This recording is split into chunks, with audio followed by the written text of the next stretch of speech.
So good afternoon, this is Audrey Kane, Emergency Manager for the City of Lakeland. I'm going to give a presentation update of the COVID-19 and the as well as the state cases. So going forward, we have our mitigation, which is, the local number of positive cases in the area for Region 4. Currently, in our surrounding counties, the positive cases in Hillsborough County is 1,653. Manatee County is at 863. Osceola County is at 627. Orange County is at 1,679. Sumter County is only at 252, with Pasco County at 319.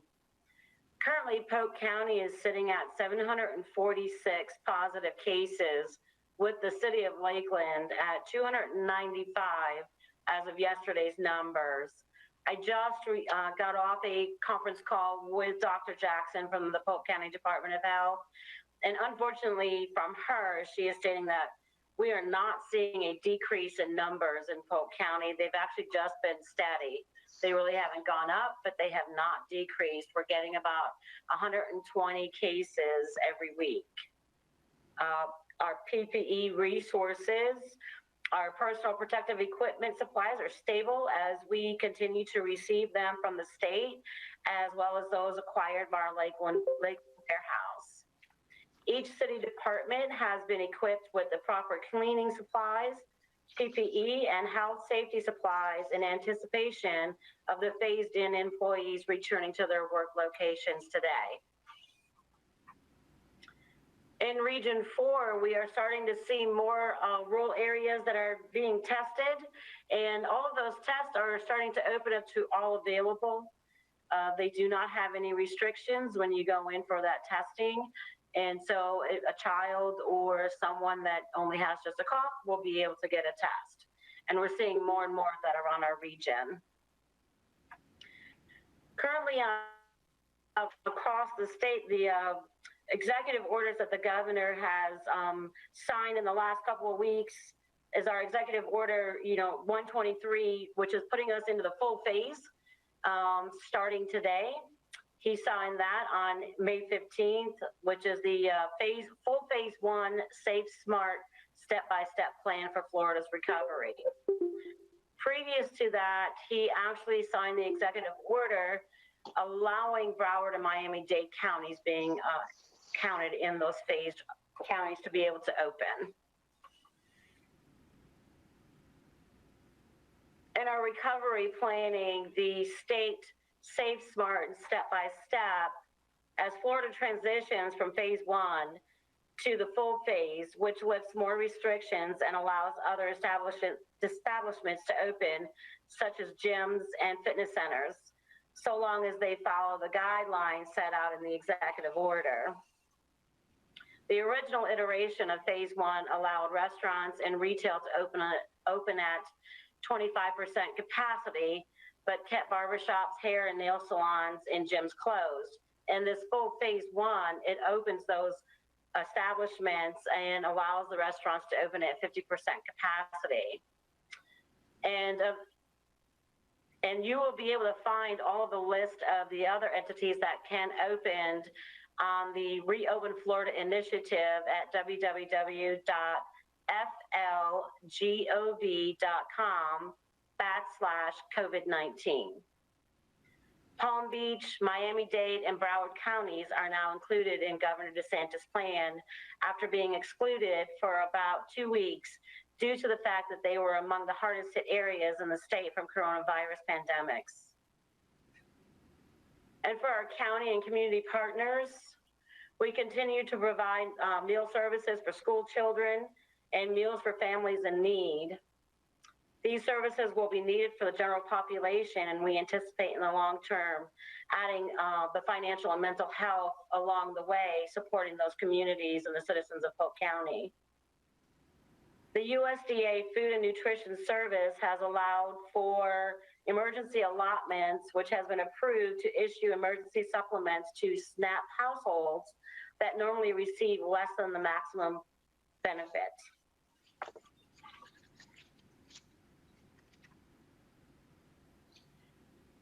And here you can see the Polk County day-by-day additions for the age.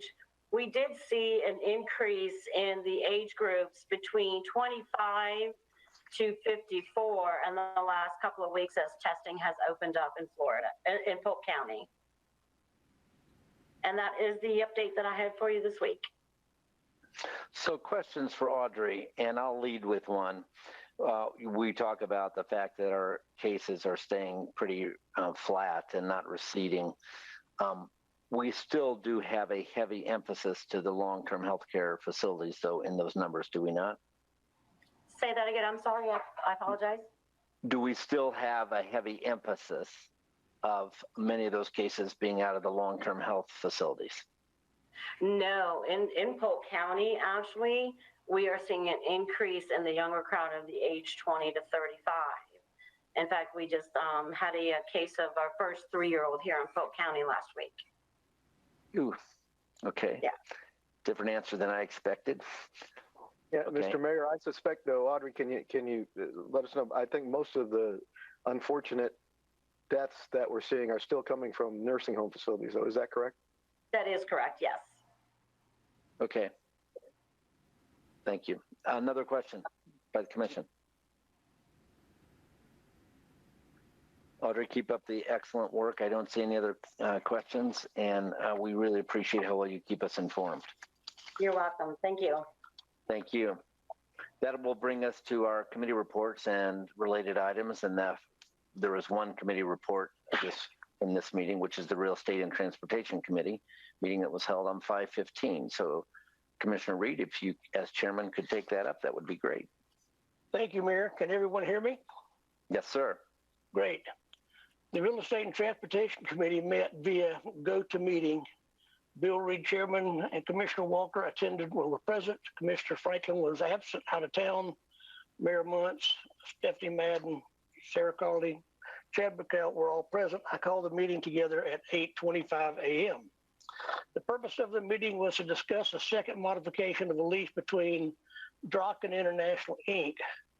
Draken's footprint for 3330 Flightline Drive has increased over the years from 158,800 square feet in 2018, now needs an additional space to accommodate aircraft parts and supplies. The airport has additional vacant space available adjacent to the lease space that occupied. And the second modification lease sought to increase Draken's existing space by 13,895 square feet, bringing our total lease space to 172,695 square feet. The second modification will be retroactive effective to date May 1 of 2020, subject to the City Commission's approval. The additional space will be charged at a prevailing rate of $3 per square feet, which results in an annual rate increase of $41,685 through February 28th of 2021. On March 1st of 2021, Draken's rent will increase by $45,158.75 to $3.25 per square feet. The remaining, as well as the remaining 2 years on the initial term. Except for the increase in the leasing space and additional rent being paid in the space, all terms and conditions of the lease will remain in full force and effect. Staff recommended that the City Commission approve the second modification of the lease at the Draken and authorize the appropriate city officials to finalize and execute the second modification lease as with the specified terms. Ramona Siriana presented the items to the committee. Airport Director Gene Conrad explained that 8 years ago, the lease was established with a step and graduated increases. Draken's current lease payments are $42,000 per month. Draken was bought by Blackstone, and we will be meeting them in the near future. The lease term the term's out in 2023, but the rent will adjust in 2021. Commissioner Walker moved to approve the lease. I seconded it and it passed unanimously. By the way, Mayor, I did some brief math. They currently pay just over $500,000 a year, $518,000. And when the lease in March of 2021, it will increase to $561,258.75. So they're a great candidate out there at our school, at our airport, and we recommend that we carry forward. We adjourn the meeting at 8:31. All right, so with that Draken lease change recommended, is there a motion to approve? So moved. Commissioner McCarley, and then seconded by Commissioner Reed. And discussion. Any of the commissioners? Any comments from Mr. Conrad? I'm good, thank you. All right, seeing none, this is a voice vote, which we'll do with our hands. All those in favor signify by raising your hand. Opposed, same. That unanimously passes. Excellent. Thank you very much for that. That brings us to the approval of consent agenda. Is there a motion to approve? Motion to approve, Mr. Mayor, this consent agenda for. And a second by Commissioner McCarley. Excellent. Thank you, sir. That includes the items that are the 2 minutes, as well as under Finance Director's report, which we discussed on Friday. Any discussion by commissioners? Any discussion by the audience at all? All right, hearing none. All those in favor signify by raising your hand. Opposed, same. Unanimously passes as well. Thank you very much. There are no requests to appear from the general public or an equalization hearing, so we are now into public hearings, and that would bring us to B, ordinances first reading. Thank you, Mr. Mayor. We have 2 ordinances for first reading and public hearing today. The first is proposed ordinance number 20-023, an ordinance relating to voluntary annexation, including within the territorial limits of the city of Lakeland, Florida, that certain 79.6 acres located south of State Road 570, which is the Polk Parkway, east of Lakeland Highlands Road, and north of Winter Lake Extension Road, finding compliance with Chapter 171 Florida statutes, making findings, finding conformity with the comprehensive plan, providing an effective date. And once again, this is a public hearing. Are there any questions regarding the public hearing from the commission? All right, proceed, sir. And we also need to call for comment from the public. Teresa, do you want to make a presentation first before we get to that stage? Sure. So I can review the same presentation that I did at Friday's agenda study, if you think that'll be helpful. And then Orlando Health is prepared to make a presentation as well. You are on number 2, correct, at this point in time? We're still on number 1. No, still on 1. Still on 1, I'm sorry. Or still on 20. They all relate to the same thing. 23, they all relate, yes. Okay, yes, ma'am, if you would go ahead, that would be great.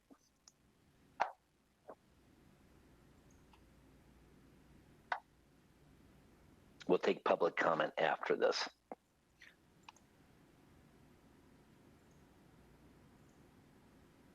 All right, you all should have my screen. Let me know if you don't see it. You see it? It's great. Great. So again, the first item is a request for annexation, but is related also to a request for future land use and a zoning application for this property, generally located south of the Polk Parkway and east of Lakeland Highlands Road. In looking at the annexation component of this, annexation is governed by Florida statutes, and in reviewing the request, what the standard is whether or not the area that's being brought into the city is considered compact and contiguous. This is a voluntary annexation as well, and as such, the applicant is required to connect to city utilities as a result of any annexation.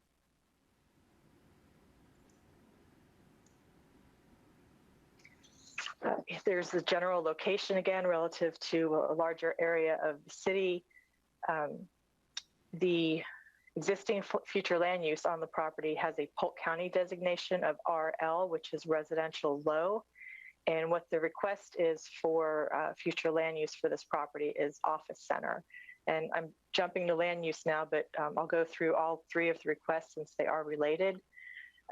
The zoning that's being requested is planned unit development zoning, and that zoning would allow for specific uses and an intensity level for all of those uses, despite the fact that the office center future land use designation typically allows up to a 1.5 floor area ratio. The zoning would limit it to 30,000 square feet of freestanding emergency room, a 20,000 square foot ambulatory surgical center, a 730,000 square foot hospital with 360 beds, 240,000 square feet of medical office uses, 150 room hotel, and an additional 20,000 square feet of retail uses. As a near-term plan, the applicant is proposing to first construct the freestanding emergency room and an associated helipad, and 60,000 square feet of office uses, with the remaining uses being built out over a 20-year time frame. You show that also in a picture as we go along, correct? Those Yes. early. Yes. So there's another exhibit that'll show the breakdown of where those uses would occur. Looking more closely at the site, you can see that it is a relatively large site just on the north side of the Winter Lake Road extension. And again, south of the Polk Parkway. Surrounding uses include the Sam's Club across the parkway to the north, 2 residential subdivisions to the west, and that includes the Meadows and the Waterview subdivisions. To the south is the Parkway Baptist Church and School, and adjacent to the east are vacant lands within the Sand Land Ranch RV and Golf Resort.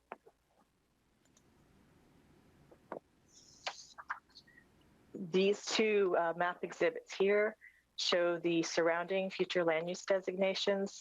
To the north, across the Polk Parkway, are some activity center designations where the Sam's Club and the Lowe's shopping areas are located, with the remainder being residential, both within the city's future land use designations and within the county's future land use designations. Within this area, there is what we call an urban development area designation. So although the property is outside the city limits, it does fall within our urban development area. It is also already within the Lakeland Area Mass Transit District, and it is adjacent to our Central City Transit Supportive Area.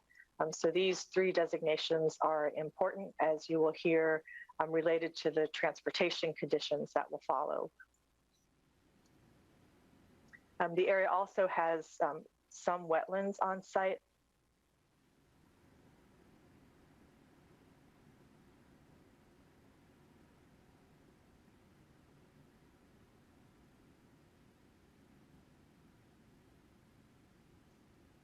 I lost Teresa. Did anybody else lose Teresa's?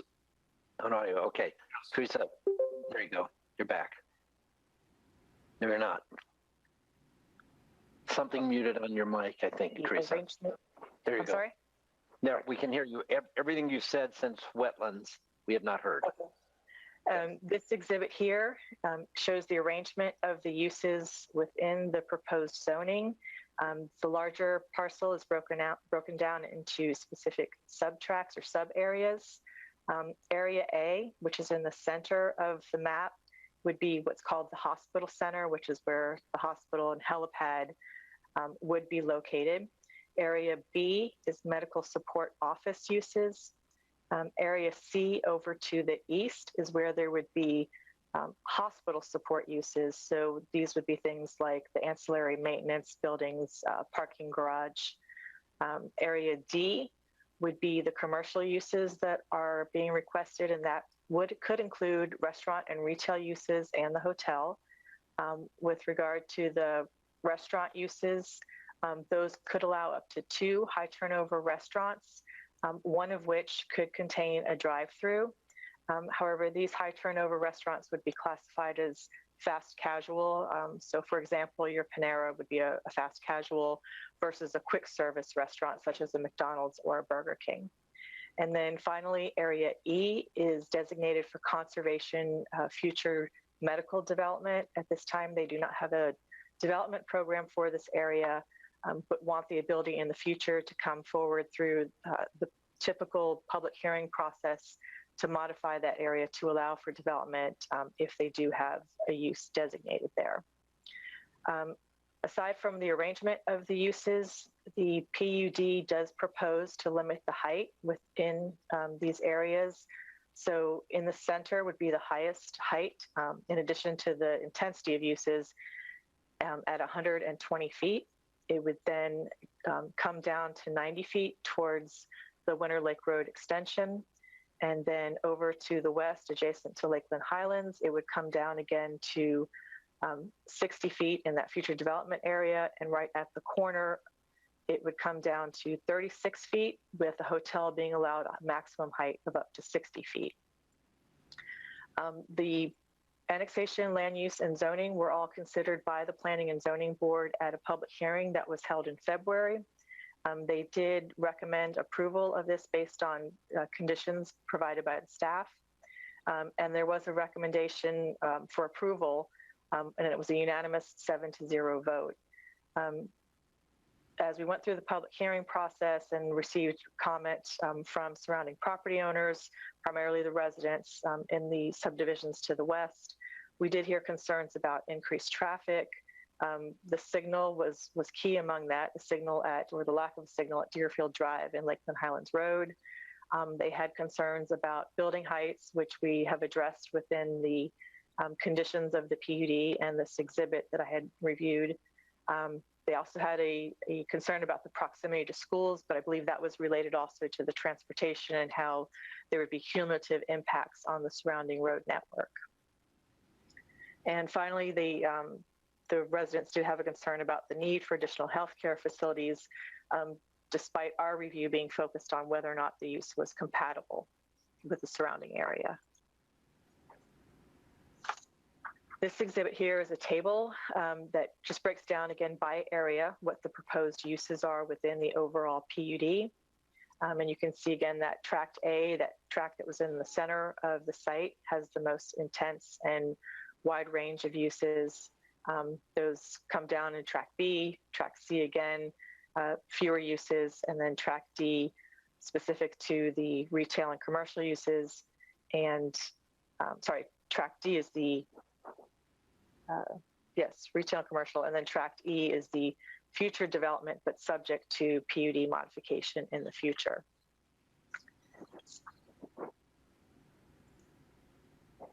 And finally, this exhibit here is being provided for illustrative purposes. It's not being adopted into the PUD, but it does show what the intended near-term plans are to construct the freestanding emergency room and the office uses, those occurring internal to the site. And with that, I would hand it over to Chuck if there aren't any questions at this point, and then he can go through the proposed transportation conditions.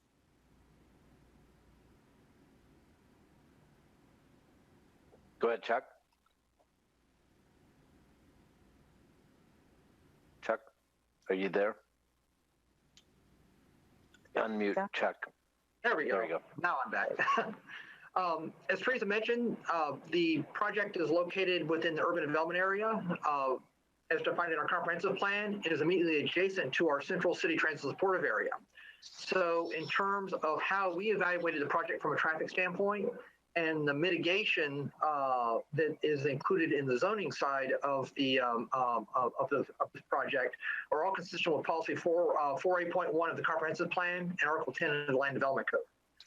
When looking at the appropriateness and the type of mitigation for the project, we had to start off by looking at the impact area of this development through build out.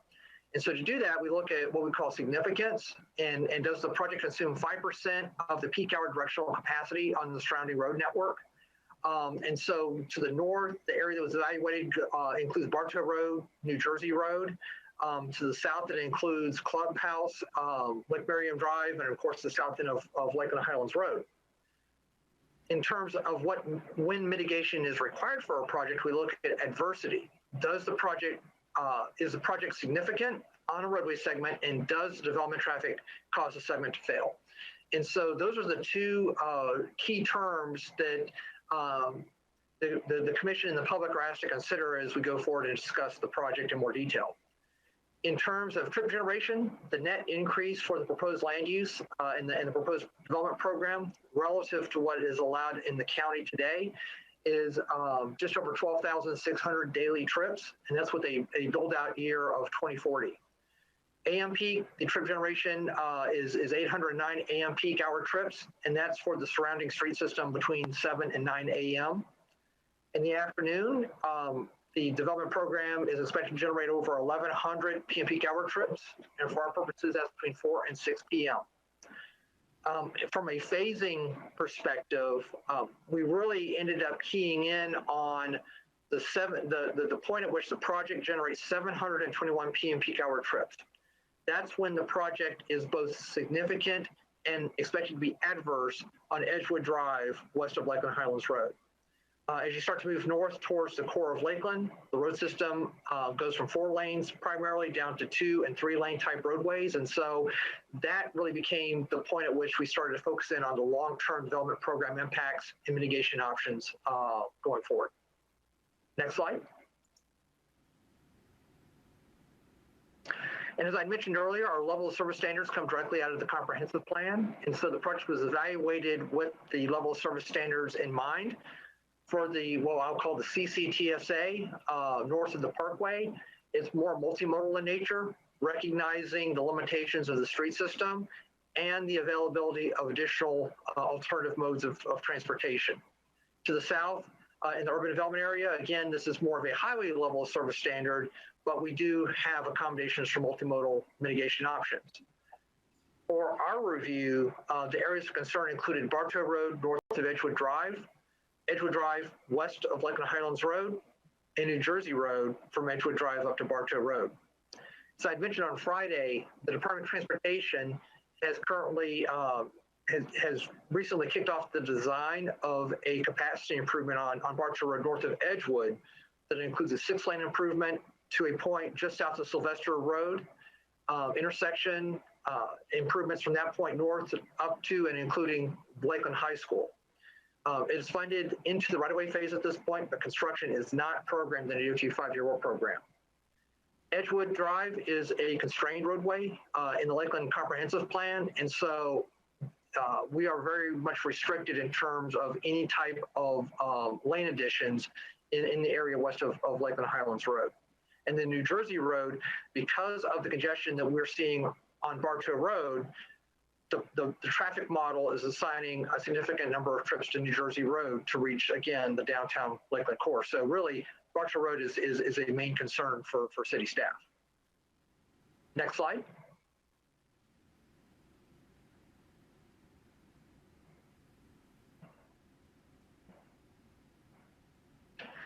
So in terms of going into the concurrency conditions for the zoning, we looked at operational mitigation and concurrency mitigation.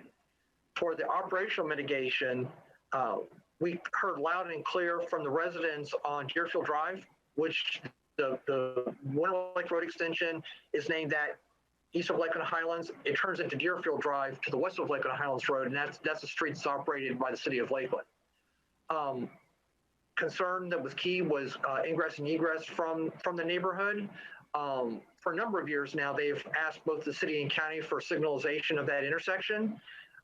Based on the traffic analysis, it does appear that signalization is warranted at this intersection, and a condition written into the zoning requires the signalization of this intersection prior to the first certificate of occupancy. The traffic study also identified the need to extend the northbound left turn lane on Lakeland Highlands Road at the Polk Parkway.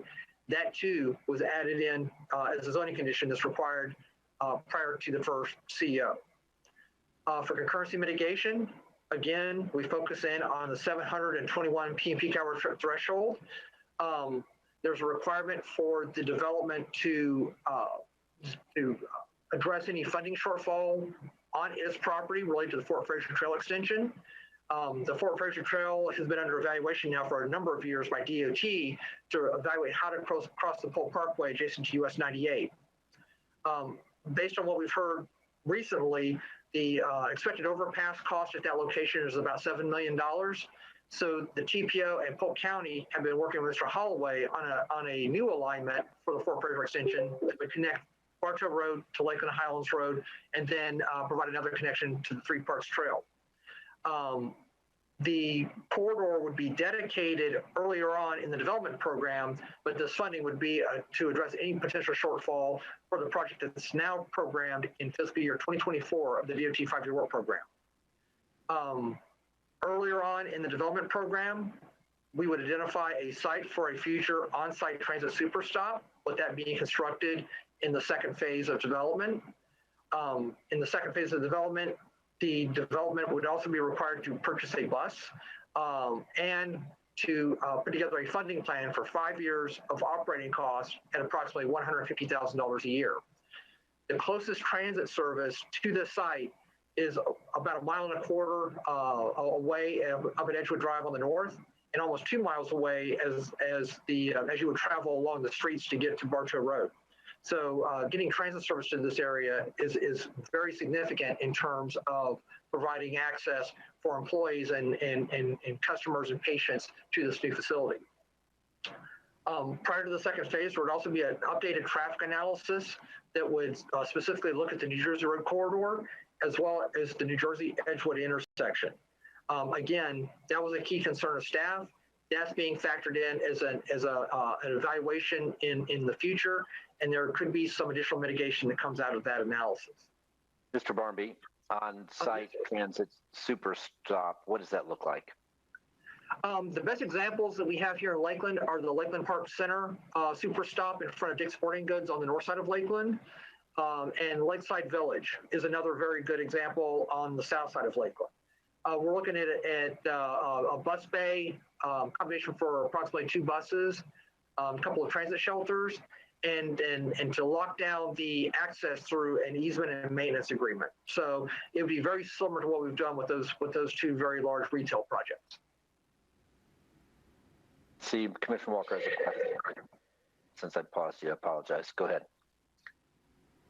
Yes, sir. Thank you, Mr. Mayor. And since you brought that and raised that question, I wanted to make sure I got piggyback on that, because what we know has happened in North Lakeland there, where they got the Dick's Sporting Goods and that Lakeland Commerce shopping center there.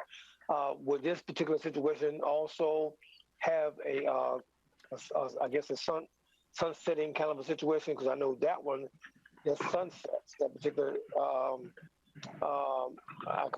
guess you call it transit stop, whatever, with funding coming from the owners of the actual shopping center. Is that correct? Yes, sir. There will be a five-year limit in terms of the funding provided by Orlando Health. The intent is really to prime the pump, and so as this campus continues to grow and becomes more of a major employment activity center, that the market would then grow to support service through the normal funding avenues within the Lakeland Area Mass Transit District. We're probably at this point not going to get to the threshold of the first payment for several years. And so, you're probably looking to say somewhere between 2025 and 2030 would be the likely timeframe, at least in my mind today, of when this funding would be in place. But it would sunset after 5 years.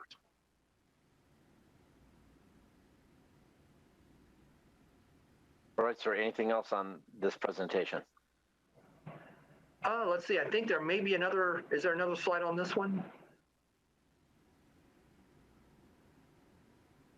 And then the Orlando Health team has provided us with a draft development agreement that would be heard concurrent with the final actions on the annexation, land use, and zoning.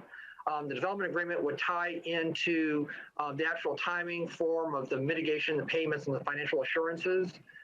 It would also establish the transmission impact fee credit for the bus purchase, formalize that arrangement, and as well as it would include a formalization of our concurrency tracking system with a project with as long of a build-out timeline as this one will have, and the different components of approvals going forward for both the retail, the office, and the hospital components. we were asking for a database or a tracking system so that we know where we are within the ultimate number of trips that are improved through the life of the project. And so that would be written into the development agreement as well. That system has worked very well with Riverstone and Lakeland Park Center, and we would carry that forward, that concept forward here with this project. And that's all I have. Thank you. Are there any questions, Commissioner Reed?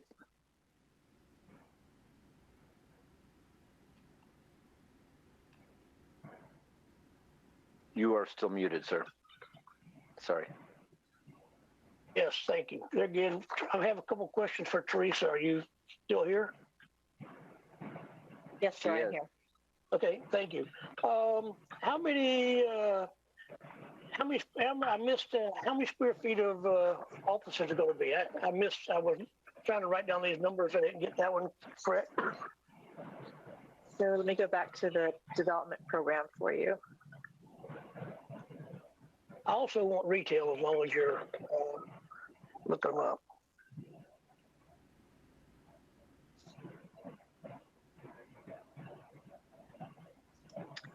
So this slide here has the totals. So the retail side is 20,000 square feet. The office is 240,000 square feet. Okay. There again, the only question, again, just a brief statement to Chuck there again. My biggest concern is the intersection of Edgewood and New Jersey.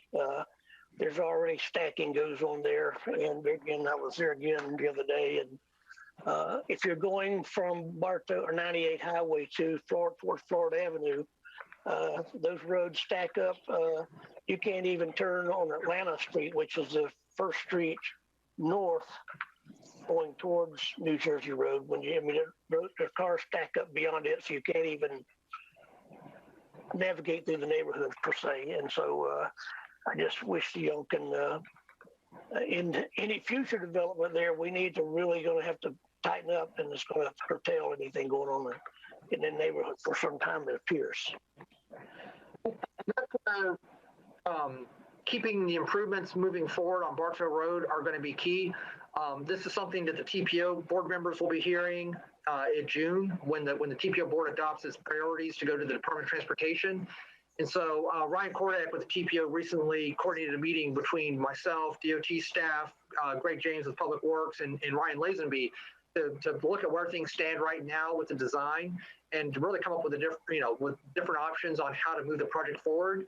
So I think if we can, the more we can continue to improve Bartow Road north of Edgewood Drive, it will have a domino effect of helping the New Jersey Road corridor. So that's something we're going to need to keep pushing to get that done in a reasonable time frame. But it's typically, just like I say, it's an intersection is a primary component. Of course, we all know with the TPO, it's going to be probably 2030 before we even get anything done. It's going to be 10 years away the way it goes now. But anyway, that's I appreciate my question, but I just wanted to address the neighborhood. Teresa, one more question. You live in that area, don't you? No, I do not. Okay. Okay. All right. And also to clarify on the development program, so that's their long-term build out to 2040. So again, that near term is only 60,000 square feet of office uses. Okay, great, thanks. And the other thing too to point out is that this master plan and all that was stated is through 2040. So a lot of what's happening here happens in phases as we go along. So there is some TPO integration timing that can occur. Exactly. Any other questions from commissioners? Commissioner Madden. Thank you, Teresa and Chuck. I had a question for each of you. So I'll just say both my questions and then you both can comment. First, I thought it would be important, Chuck, if you could talk about the Winter Lake Road extension. I know, people would be wondering why we wouldn't just extend the Bartow Road from there if there's going to be a lot of retail and office I just think that, in your mind, you think that would be a natural and good opportunity to get people to divert before they got to Edgewood to, go on Winter Lake Road. So, and I know you mentioned that on Friday, but if you could just say that, for the audience listening. And then secondly, I did want to ask Teresa if, I know you said that you were talking about height and also only having one drive-through, and I didn't know if is the one drive-through because of trips that you specify one drive-through? Is that because of neighborhood response? So I just, one clarification. I didn't know if that was something that, the developer felt would inhibit them at all with regard both to the height and to only having one drive-through. Because in my mind, I'm thinking, so that means you can only have a Panera, but not a Panera and a Starbucks, or, a Panera, but not a Panera and a PDQ. So if you could just touch on Chuck, the Winter Lake Road extension, and Teresa, the height and the only one drive-through. Sure. I'll take the last question first. So on the drive-through, it is both because of resident concerns and because of trip generation. So on the resident concern part, so a fast casual typically has different operating hours than your typical McDonald's or Burger King, which tend to be later into the night or sometimes even 24-hour operation. And then they do have lower trip generation with fast casual restaurants.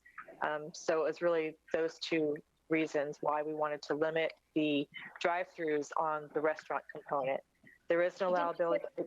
But fast casual, can have a drive-through, right? So I wasn't saying to extend it to a quick, fast food. I just was thinking that a lot, especially during this pandemic, obviously people like to pick food up. So I was just curious if that.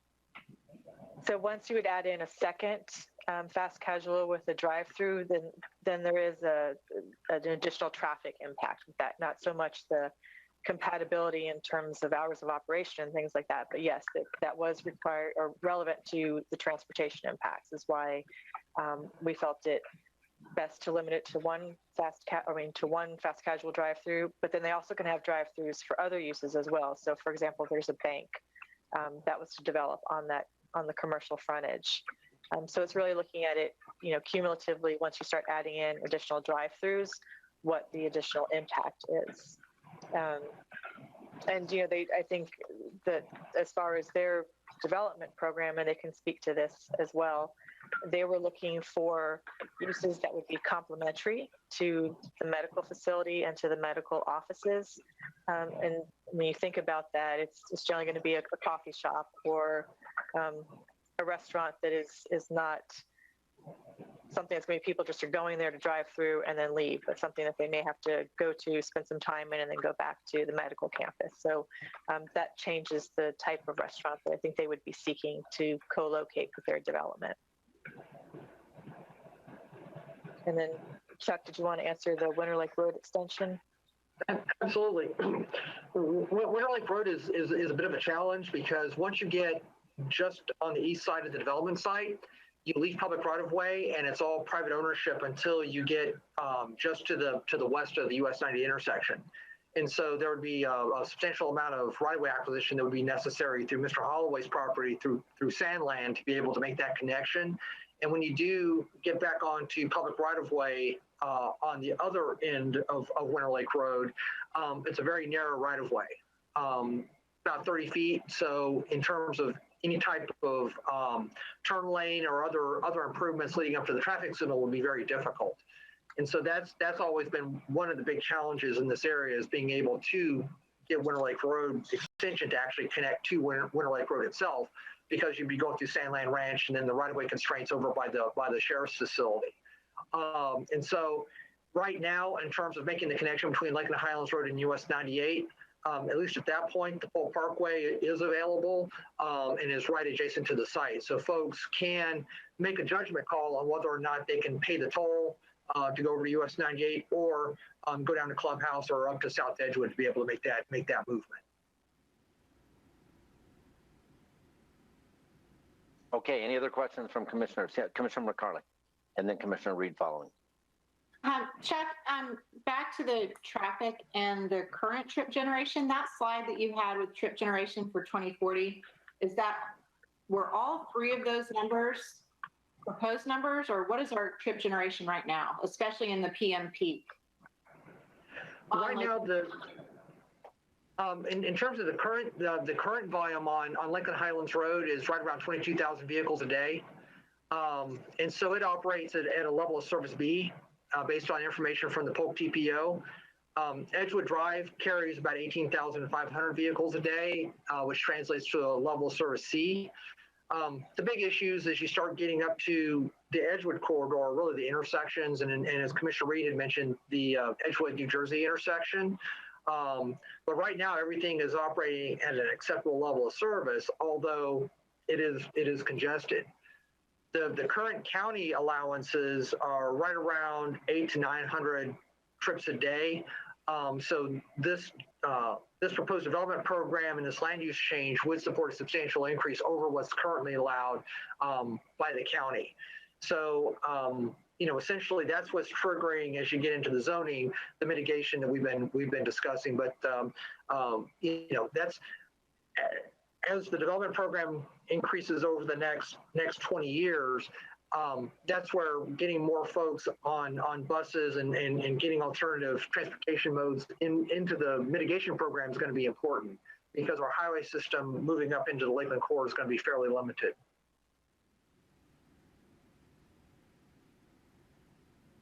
Commissioner Reed. Thank you.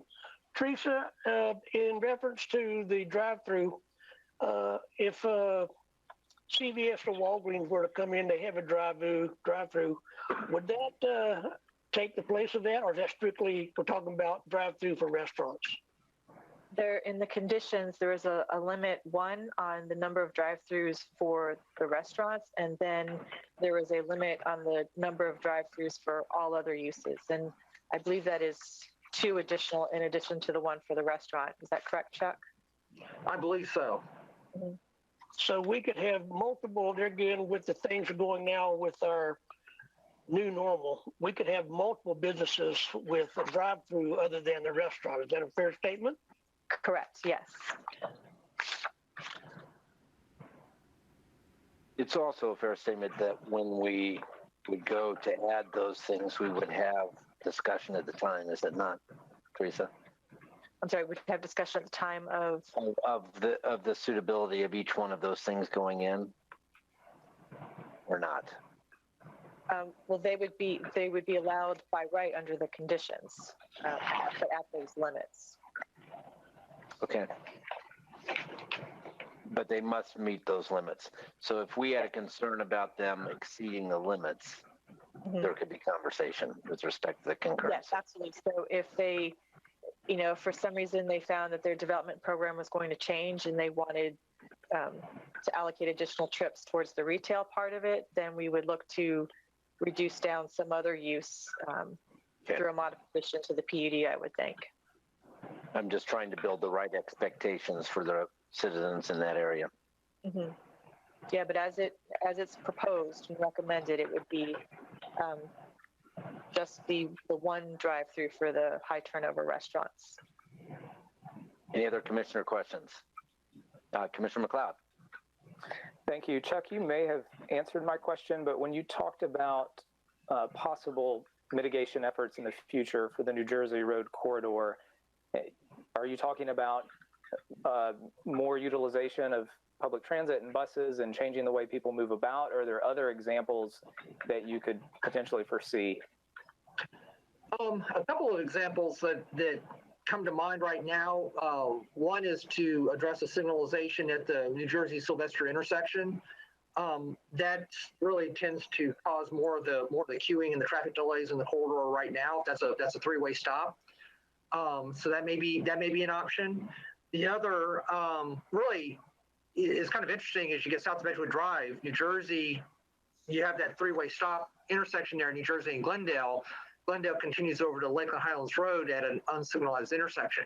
So perhaps there's a way to get more folks to use Glendale to go to New Jersey and head north, and may help eliminate some of the turning issues that on Edgewood Drive. And so I think civilization of Sylvester could be something that's looked at in the future, or getting making better utilization of a parallel road, and in terms of Glendale to get folks into that intersection. So those are all things that we would want to look at in that subsequent analysis in the future. It's interesting. Any other commissioner comments? I see none. So are there any comments by the audience?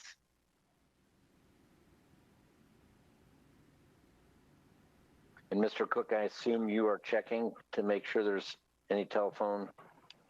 Everyone's mic is open, so if there's anyone from the audience that would like to address the commission at this time, now is the time to do so. Mr. Mayor, I believe that Orlando Health representatives were going to make a presentation as well. Is that correct, Teresa? Yes. All right. So let's do that next then, since there are no questions here. That'd be great.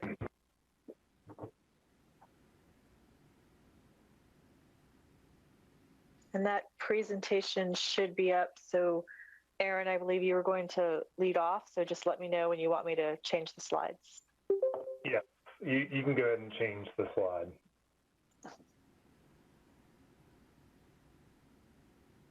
Can everybody hear me? Yes, Aaron, we can. And you might introduce yourself if you don't mind, sir. Okay.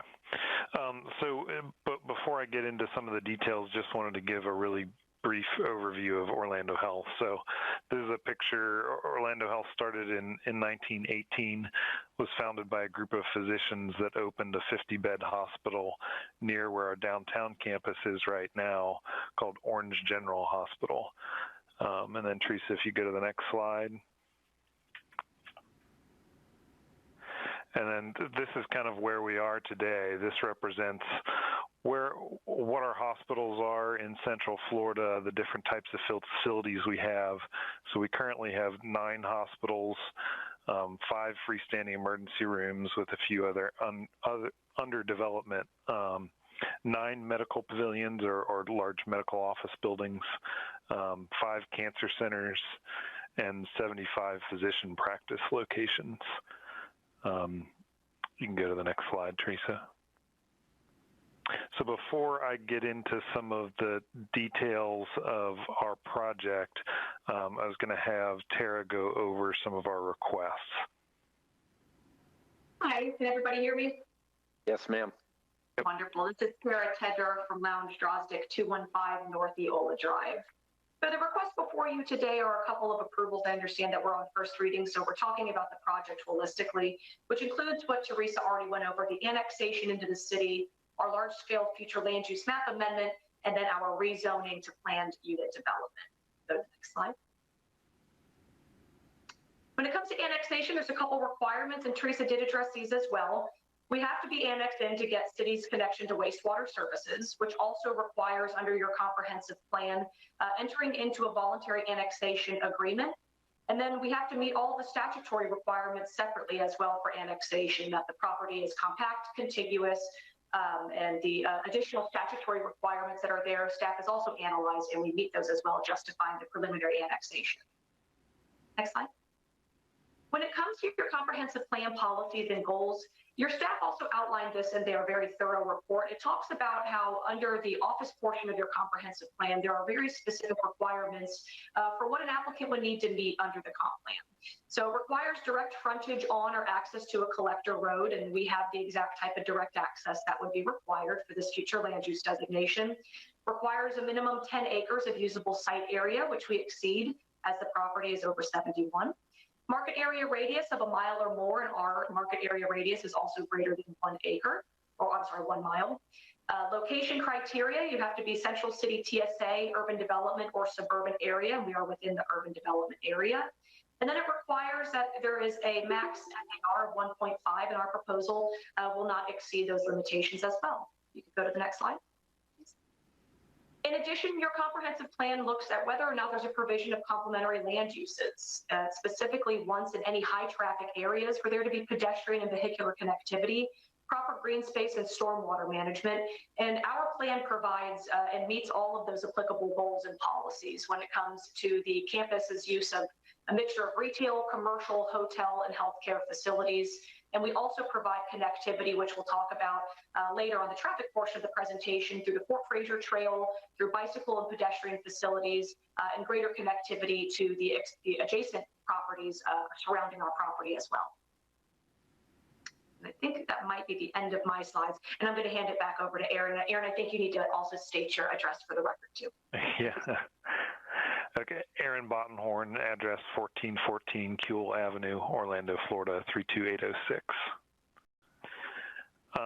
So I'll try and go quickly through some of these slides that staff already really went over. So this slide really just shows the property relative to the city boundaries. You can see to the north and to the east, we directly adjacent city boundaries. You can go to the next slide, Teresa.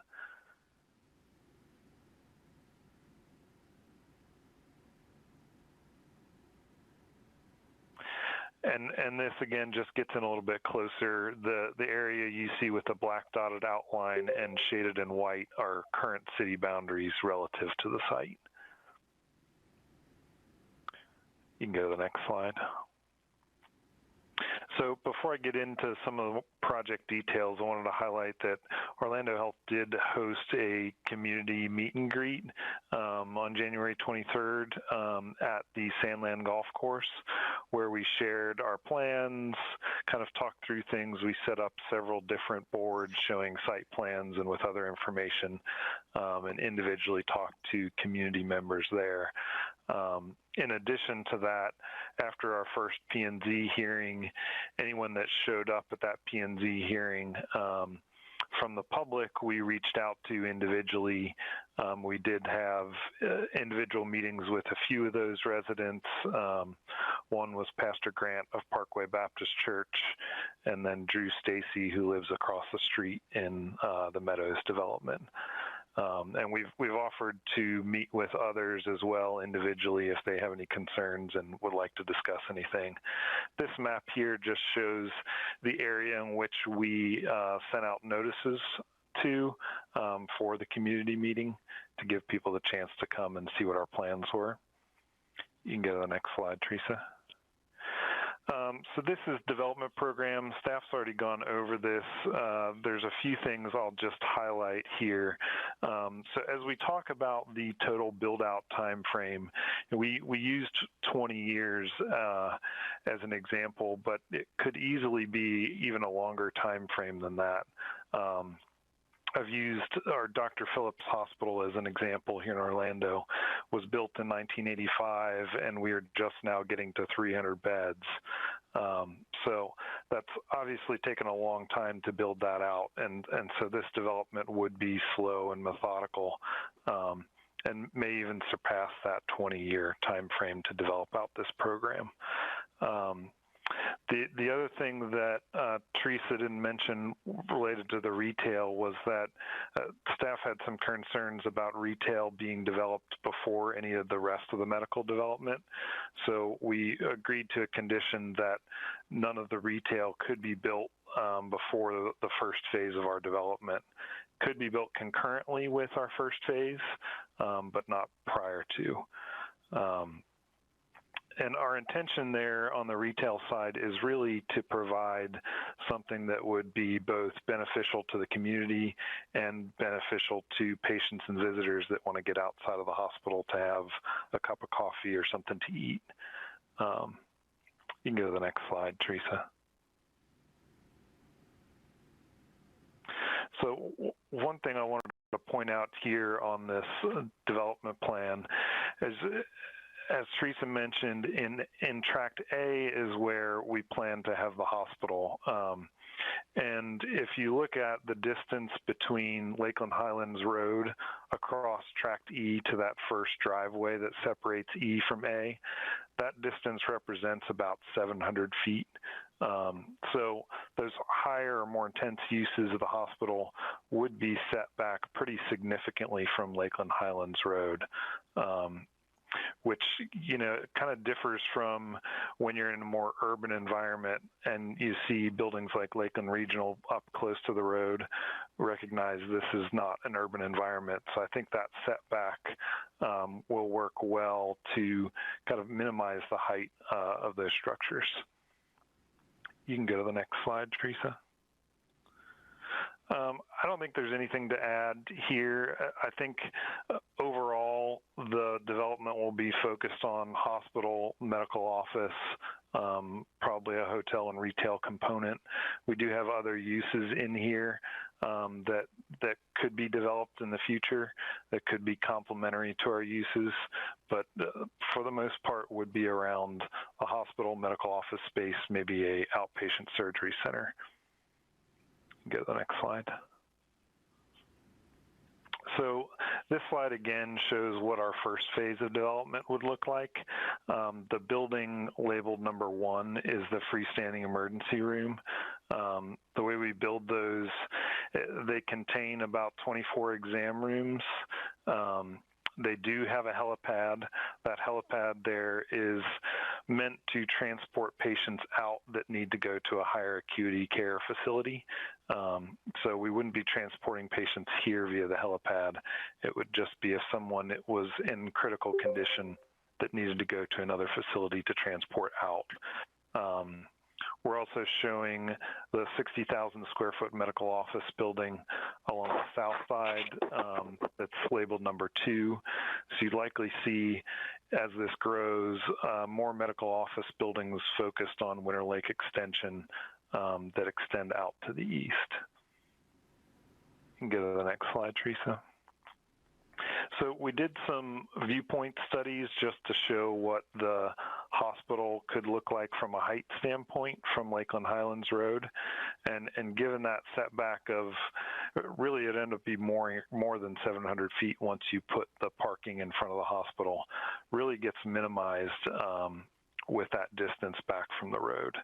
And there's one more on the next slide, viewpoint. So that kind of gives you an idea of what it'll look like from Lakeland Highlands Road from a height standpoint. Okay, you can go to the next slide. There were some questions from residents about where we have similar developments located adjacent to residential. This development is in Lake Mary on the north side of Orlando. We recently completed a medical office building and freestanding emergency room on this property. We are in design for the first phase of the hospital. What you see here is on the north side of the site, a medical office building. On the south side of the site shows what the full build out of that hospital would look like. And you can see that we're across the road from a residential community. This is located on Reinhardt Road, which the whole east side of Reinhardt Road are residential master plan communities. We do have a light at this intersection. So what's been covered under the traffic conditions, we will install a light at that Winter Lake Extension, Lakeland Highlands Road with our first phase, which I think will also benefit the Meadows residents there. You can go to the next slide, Teresa. This is an aerial view of that same development once it develops out, the one in Lake Mary. This just kind of gives you an idea of what this site could look like in the future once it's developed out. The hospital kind of develops in a U shape. There have to be view corridors for patient rooms. This represents a 6-story building. The top 4 stories are patient rooms, and then below that are surgery, diagnostic, treatment, other similar type services. Go to the next slide. So these are just a few other examples. This is Randall Park, which is in the Lake Nona area, of facilities that we have in residential areas. This facility here is actually at the entrance to the Randall Park community, and nearby an elementary school as well. So we work pretty extensively with the city to make sure that movements were safe, traffic in and out of the site was safe. Go to the next slide. This is another facility we have out in Ocoee that's immediately adjacent to residential communities. You can keep going. So this slide gives you an idea of what our architecture looks like. That top left-hand corner is a new freestanding emergency room in Osceola County at Osceola Parkway and Orange Avenue. The first floor of that is the emergency room, and 2 floors above our medical office space. So each of these photos just kind of gives you an idea of the quality of architecture that we're building at our new facilities and what you can expect here in Lakeland. You can keep going. So this starts to get into what are the impacts of a project like this. So the total build out we have estimated to be about a $720 million investment, and those are in today's dollars, not counting for inflation as this project develops out into the future. The full build out also represents about 1,800 jobs. Those jobs we would focus on talent recruitment in the area. We would focus on partnerships with local colleges for nursing programs and things like that. We do have partnerships here in Orlando with Valencia, UCF, Seminole State, and others for nursing programs and other specialties as well. And so we would plan to start to work with local colleges in the area on partnerships for talent.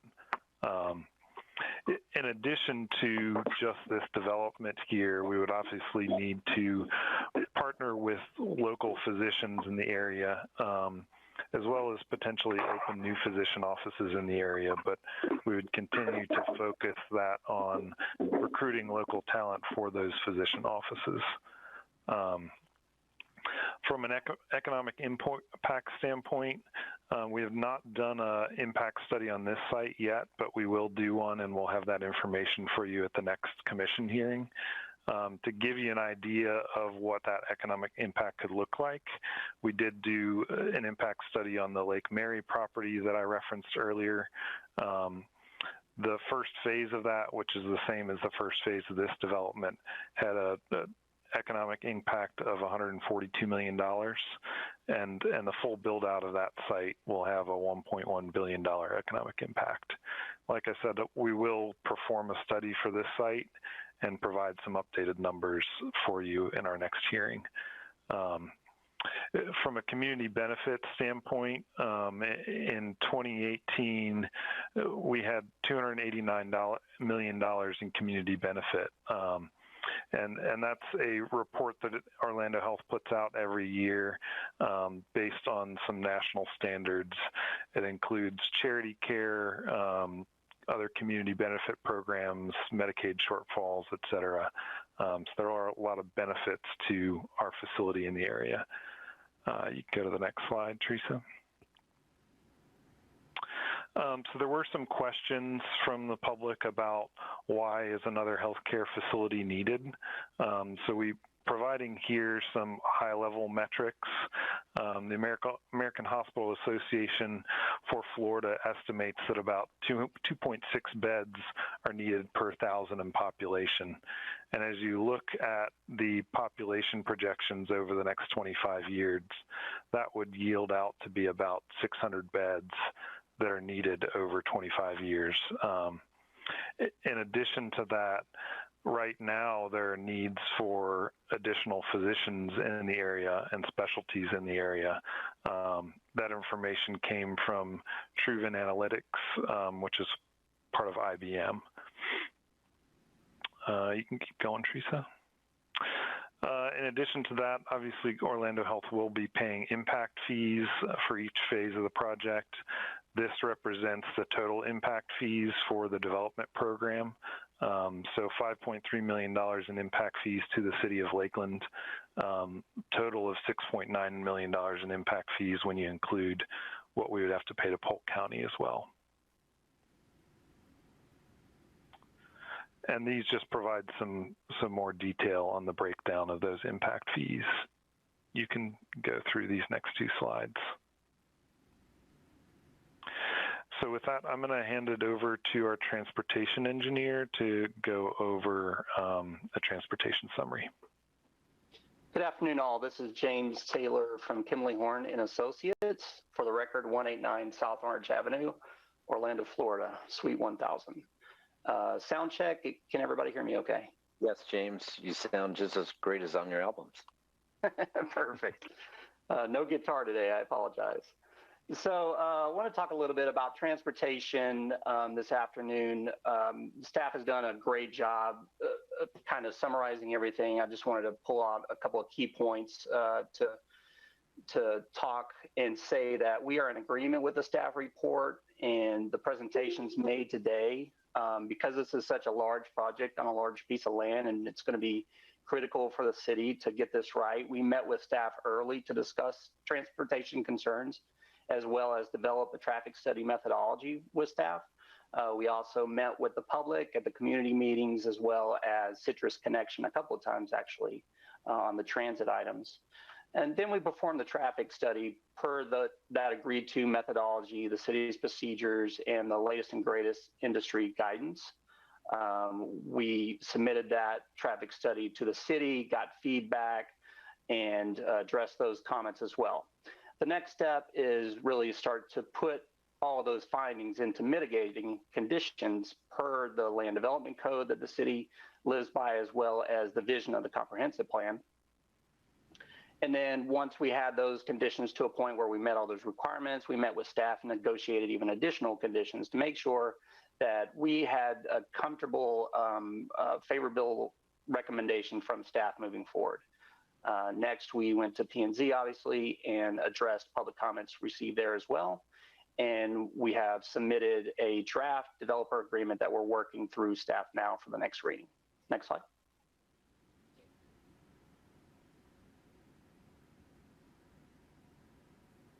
Teresa, next.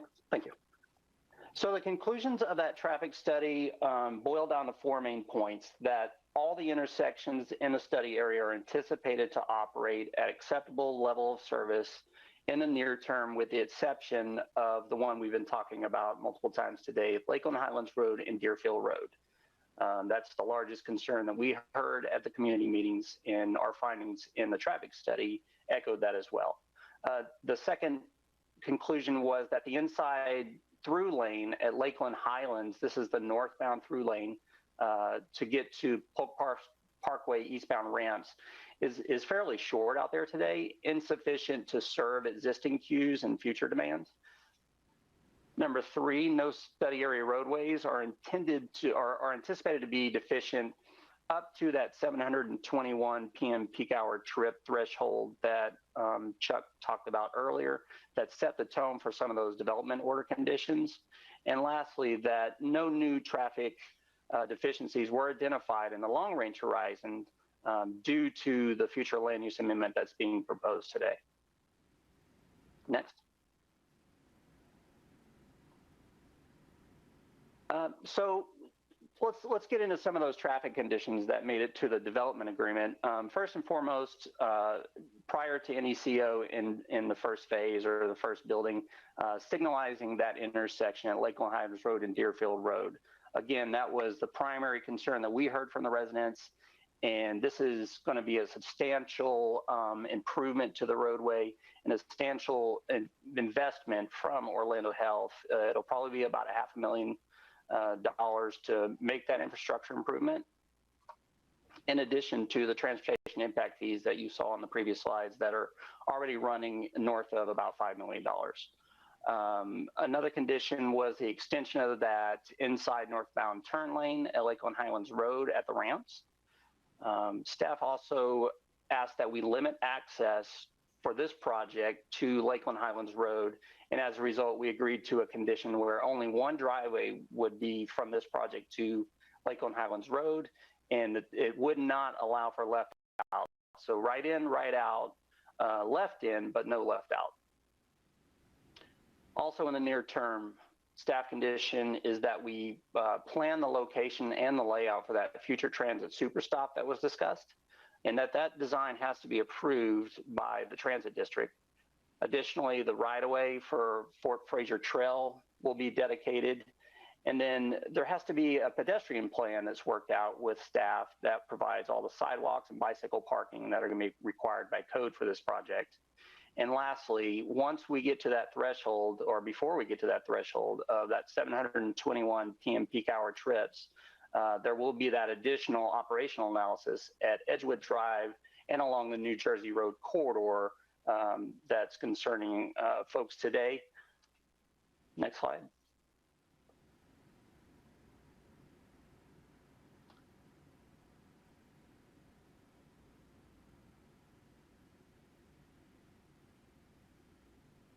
So those were the near-term conditions. And then there's a lot of other investments planned for the longer range, and that is to provide these multimodal improvements per that transit supported district on those roadways that are constrained today. So Edgewood Drive is an example of a roadway that's constrained today. It's not identified for widening in the future.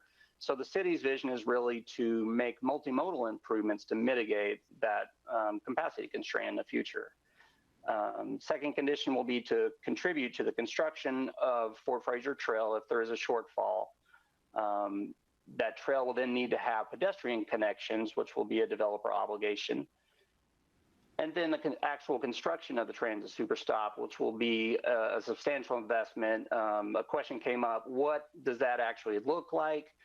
Some of the items in the development agreement that need to be put into that design are off-site bus turnouts for at least 2 buses, shelters for pedestrians waiting on the bus, bicycles racks, trash receptacles, as well as utilities run to the stop for the kiosks in the future. The bus purchase for Citrus Connection is one of the biggest commitments and one of the biggest investments from Orlando Health. It's about a $500,000 investment above and beyond those transportation impact fees that you saw earlier, as well as the operations of that bus for the first 5 years of life. $150,000 a year, 5 years, $750,000 a year is a lot of money that Orlando Health is putting up to mitigate those future impacts. And those folks that are going to be doing the transit riding and the other multimodal travel, they need a place to take a shower to encourage that sort of transportation. So Orlando Health will be providing shower facilities to the employees.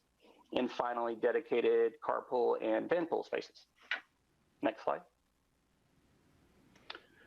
So in summary, the applicant and the staff, we worked very hard together to ensure that the traffic concerns were reviewed and addressed in accordance with all the applicable code as well as the vision of the comprehensive plan. The traffic study that was accepted by the city recommends operational improvements along Lakeland Highlands on that adjacent segment in the near term, and then in the longer term to mitigate constraints in the future with multimodal improvements consistent with the comp plan. Next, and I believe that's the last slide of the developer presentation, but we will be standing by for questions as well as any rebuttal from them. We'll begin with a question from Commissioner Walker. Thank you, Mr. Mayor, and thank you to the Orlando Health staff and those who are working with staff for the presentation. I know we had quite a bit of discussion on Friday during our agenda study time together, and several comments were made, of course, by myself and colleagues about this proposed situation. But if I could, Mr. Bonahorn, I saw the slides that talked about the overall number of jobs that the complete scope of this particular build out would provide. I think you showed about 1,800 jobs. Right. As a near term, what are we looking at in the next couple of 2-3 years? Believe this is approved by our commission and moving forward. How many jobs? And I'm glad to hear that you were stated that you were looking at making sure that those who take these jobs are able to have these jobs to be from our particular area, our community, where you work with the various schools or entities to help support our own residents as far as the employment of those particular jobs are concerned. But when we talk about, again, the near term, how many particular jobs were there again in that near term time, which is just the actual, I think, standalone outpatient, maybe emergency surgical type of facility? Sure. So the near-term time frame or development program probably represents about 200 of those jobs. And then beyond that, with the first phase of the hospital is when you'd see another significant jump beyond that. Typically, the first phases of our hospitals are around 120 beds. And so you probably see another significant jump after that. I would estimate maybe around 600 jobs in addition to that with the first phase of the hospital. And again, am I correct, Mr. Barterhorn, by saying that near term is possibly here as much as this is being year 2020, as probably year 22, 23, in that proximity, is that correct? It's hard to say right now. Like other healthcare facilities, we have had some impacts as a result of COVID-19. So we're looking at our capital spend program, and some projects are slowing down to accommodate for the fact that we've taken a financial hit. So it could be as much as 5 years for that first phase. But until we kind of move through this and understand what our financial situation is going to be a little bit better, it's hard to give you an exact date. Well, thank you for that particular answer. We can say at least looking toward maybe, as you indicated, maybe 5 years. And that's when you think about 5 years, that's right around the corner, So certainly appreciate, all the information that's been shared by yourself and the staff along with you and others to support the various questions I know that they were raised on this past Friday and may even, be raised even as we continue on our conversation this afternoon. And especially so when it comes to this particular locale being here in our city and the concerns that the neighbors and residents have, transportation being a critical component. That's been one of the number one things that we even talked about here of late during our strategic planning time last week, when my colleagues and I were together. So to hear those kind of things that you're willing to support and then bring money to the table to support, making that transportation and transit situation viable for this particular locale is a good answer for me to say you're willing to work and what needs to be done to make it happen. So thank you again for that. Commissioner McCurley. Thank you, Mayor.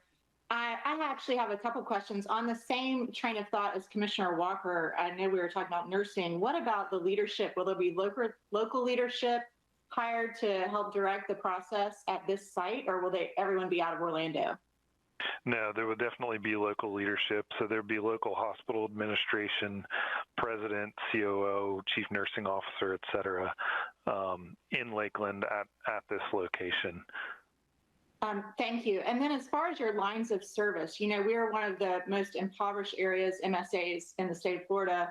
And I know there's a primary care shortage, across the state, but here locally, and you alluded to that a little bit, but what would your line of services be here at this site? Yeah, so we don't really have that defined yet. What we'll do as we work through design and programming, we'll look at demographics for the area. We'll look at what services are currently in Lakeland to start to determine where are the gaps, what are the needs, and we'll start to plug those needs in with appropriate services.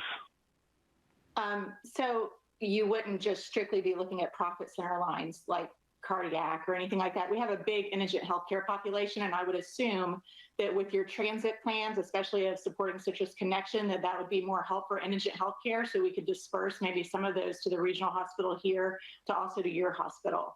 So if that would be the plan, I would be most interested in that, since that is something that we want to be very cautious of, especially after this COVID crisis, making sure we're taking care of our most vulnerable. Yeah, absolutely. I mean, you can see we are a not-for-profit hospital. You can see somewhat from the community benefit number that I shared that there's a lot of care that we do for patients that we do not get reimbursed for, and we end up writing off. We do have a program for people to get their care or the charges for their care forgiven. And so that's a big part of what we do. I'd like to, if possible, you can just shoot me an email with further detail on that community benefit number. Sure. Those are a little vague to me, but I would really like to see that. Thanks. I can send you the report.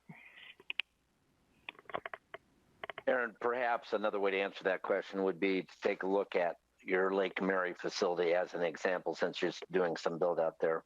What are some of the things that are there any lines of care that are not included in that that would be typical for a hospital that size?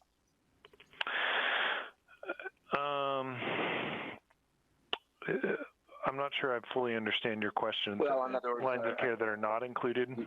Right.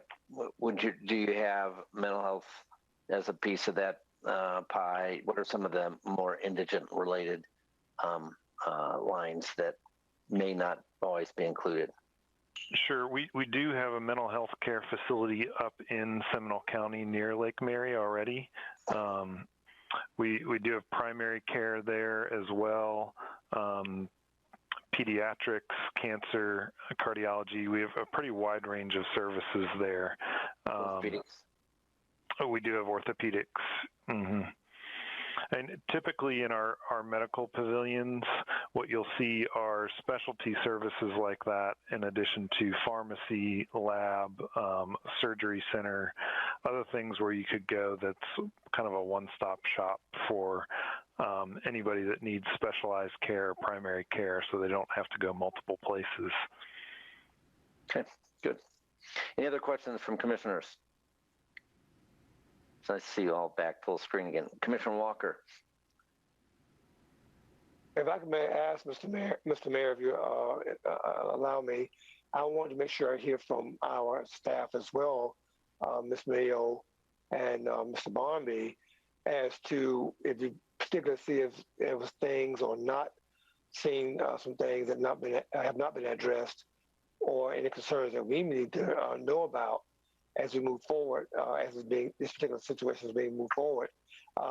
Again, I think I appreciate the time where you all have given us the information you shared with us this past Friday and even today, along with Orlando Health today. But if there's anything particularly you think we should know or have not been shared at this point from either of you? Commissioner Walker, I think because of the length of time that has passed since the time Orlando Health first came in to getting to this point, that we've had a lot of opportunity to really address all of those concerns that we could anticipate, and then those that we heard through the public hearing process. You'll even notice that the P&Z hearing was held in February and didn't come back to the board for a recommendation until April. So that gave us additional time to work with the applicant and make sure that we were addressing all of the concerns. And of course, the largest of those being the transportation concerns. I'm sure there are still going to be neighbors that don't support the project. And I don't know if any of those are on the line today to speak, but I think that's the case with any large project like this, especially one where you're going into a vacant site that served as an agricultural use for so long, and just the change itself is something that's an impact to them. But as far as quantifiable impacts, transportation and building heights and noise and how traffic operates within and throughout and beyond the site, we believe that we've addressed all of the major issues. And the benefit of having a master planned employment center and a major activity center in this part of town is huge. So it gives us the ability to put together an infrastructure program, have that not only included in the zoning document, but also through a development agreement that gives us, Orlando Health, and the public the ability to see how the project will progress forward with a safety valve at the 721 PMP trip threshold, where we do look in more detail at the Edgewood and New Jersey corridors. So I'm very comfortable with the conditions as they're laid out. They meet our comprehensive plan policies and our land development code. And we're very appreciative of the cooperative nature that we've had with Orlando Health as it took us a while to work through the details, but I'm very comfortable with where we are today. Furthermore, I think the tone of Orlando Health has been super cooperative in terms of trying to meet the needs, which is very appreciated, especially early on. Are there any other questions? All right. Are there any questions from the public? We'll open that up for you, Kevin. The phone lines are open, so we've got a number of callers on the line. If anyone wants to address the City Commission regarding the Orlando Health Campus, please do so now.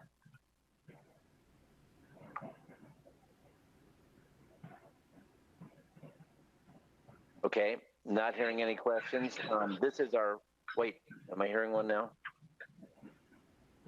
Okay, this is our first hearing on this, and I think when we talked about on the first reading, we talked about this is probably not even coming back until July. Was that correct?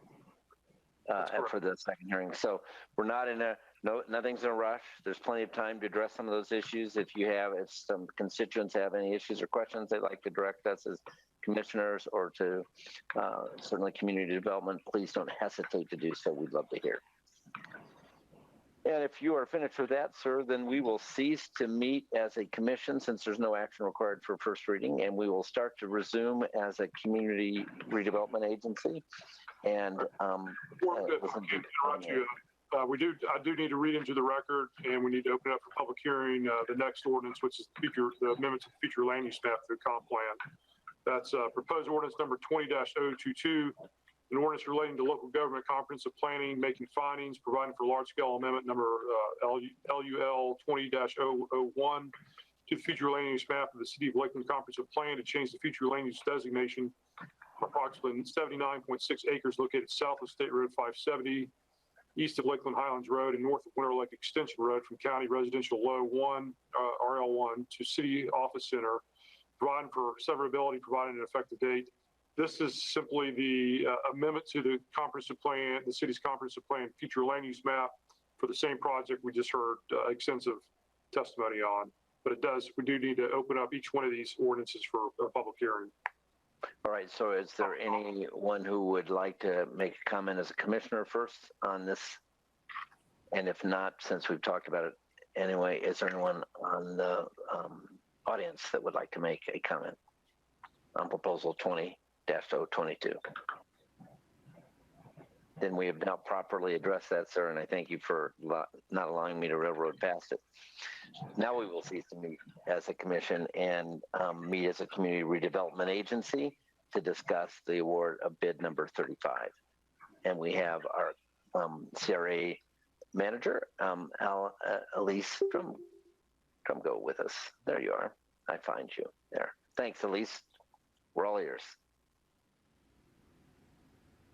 Good afternoon, Mayor and Commissioners and City Leaders. The item before you today is the award of bid 0035. It is related to the waterproofing of 820 North Massachusetts Avenue, which is a CRA owned and leased property.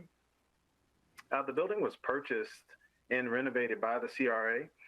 It's been occupied since the summer of 2017. Since occupancy, staff has received a multitude of complaints varying from roof leaks to storefront seepage.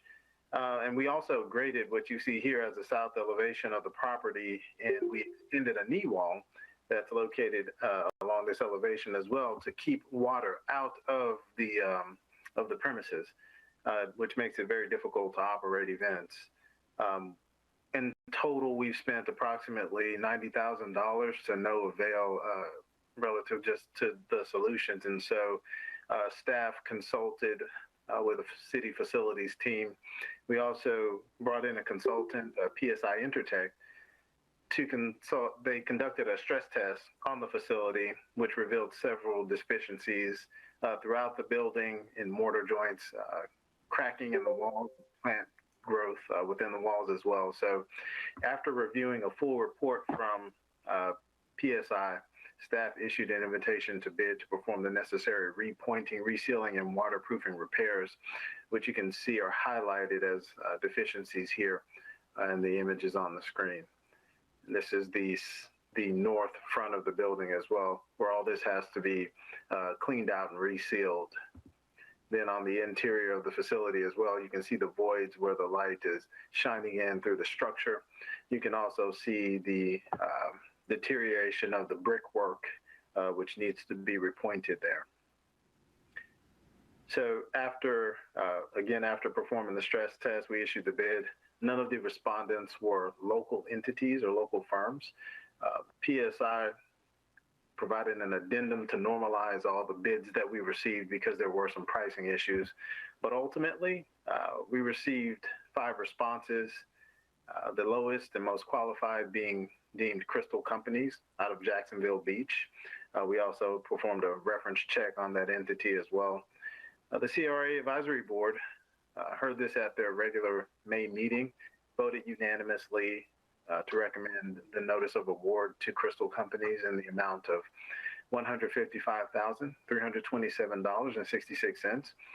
And so we are asking that the City Commission, convening as the CRA, authorize us to execute the contract agreement with Crystal Companies as well. The entity can mobilize within the next 30 days, and we expect that the work will be completed within 90 days thereafter. And then I'll stand for any questions. Excellent work. Is there any, or what are any questions from commissioners? Is there a motion to approve? Commissioner Approve. Wait, I call him Commissioner McLeod first. So was that a motion to approve, sir? I just had a question for Elise. What, with this being a renovated building, and do we anticipate, and I know it's hard to predict, but future issues like this to continue to come up? Does that concern us at this point? Well, it's a great point, Commissioner.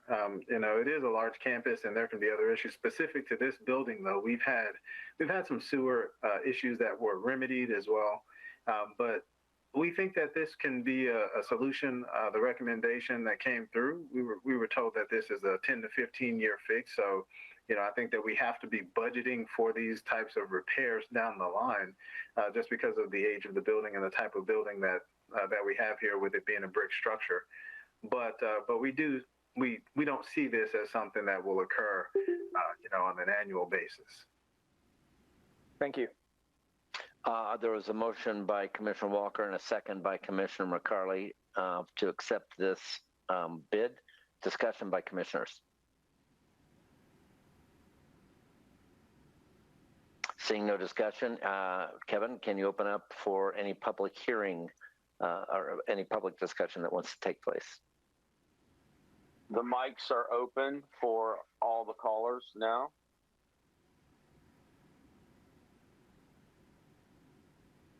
Okay, hearing none.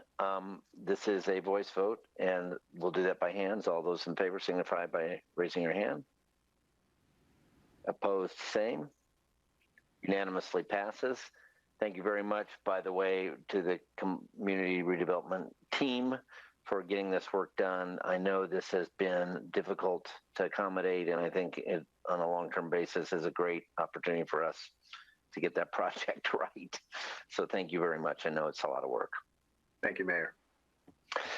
All right, we will cease to meet as a community redevelopment agency and adjourn as a commission, and that brings us to our city manager 5A professional service contract report. Thank you, Mr. Mayor. We have one item under city manager, that being a professional service contract to upgrade to category 3 ILS at the airport. The airport received grants back in 2019 from the Florida Department of Transportation to upgrade this existing instrument landing system, the ILS, to a special authorization category 2 and subsequently upgrade the system to a category 3 ILS. Even though the category 3 upgrade will not be completed until November of next year, 2021, there are several tasks on the project's critical path that need to commence to avoid delays. The completion of the FAA's categorical exclusion report and the design of the Cat 3 system in accordance with the FAA guidelines and approvals. The CATX report is required to be completed and submitted to the FAA for review. This report will provide documentation for the factors that are considered for a project to be excluded from further federal environmental review. This task authorization is enclosed with Environmental Science and Associates out of Orlando, who is under our continuing contract at the airport to provide the necessary services to complete this report in the amount of $70,340. This design through bidding phase of the airport should take 10 months to complete. It is important to commence the design this month so that the contractor could be in place by the end of next February. Atkins North American out of Tampa, also under continuing contract, will provide the professional services under an amendment to their existing task authorization. This design is in the amount not to exceed $767,365. It's being recommended that the Commission authorize the appropriate city officials to enter into a task authorization with Environmental Science Associates in the amount of $70,340 to complete the report, the CADX report and permitting process for the CAT 3 subject to approvals from the FDOT. It's also being recommended the Commission authorize the appropriate city officials to enter into a second amendment with Atkins North American in the amount not to exceed $776,365 to complete the design through the bid phase of the CAT 3 system subject to approvals from the FDOT. No appropriations are required for this request. The expenditures are eligible under the DOT's grant issued for the upgrading of the CAT 3 project and have been included in the airport's 2020 budget. If you have any additional questions or want some additional insight, Gene Conrad is also on the virtual meeting. So first of all, is there a motion to approve? Commissioner Reed, I see, and then seconded by Commissioner Scott Franklin. And then are there any questions from commissioners?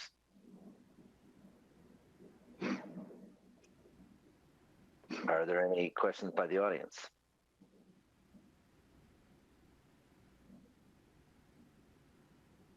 Okay, hearing none. This is also a voice vote. All those in favor signify by raising your hand. Opposed, same. Unanimously passes. Thank you, Mr. Conrad, for expediting that work. Thank you. Thank you, Mr. Mayor. That's all we have under city manager. Well, we return to the city attorney, and we are going to look at ordinances for 20-024. Thank you, Mr. Mayor. Before we get into I need to circle back to the amendment to the future land use map relating to Orlando Health. I neglected to mention that we need to have a vote to transmit that to the state for the state's review. So I just need a motion to transmit to the state.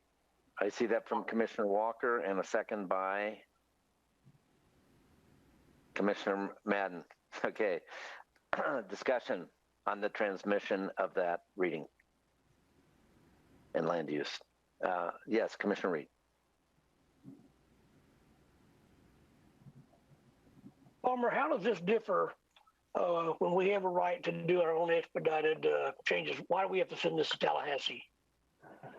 Pretty much the entire city limits of the city of Lakeland are in the certification area, and then that allows us to skip state review. But this Orlando Health proposed property is actually in the unincorporated area of the county. So because it's unincorporated, it's not in our certification area, which requires that we then transmit it to the state. Okay, quick clarification. Any other questions? All right, all those in favor signify by raising your hand. Opposed, same. Unanimously passes. And right, I did not allow for any audience participation in that.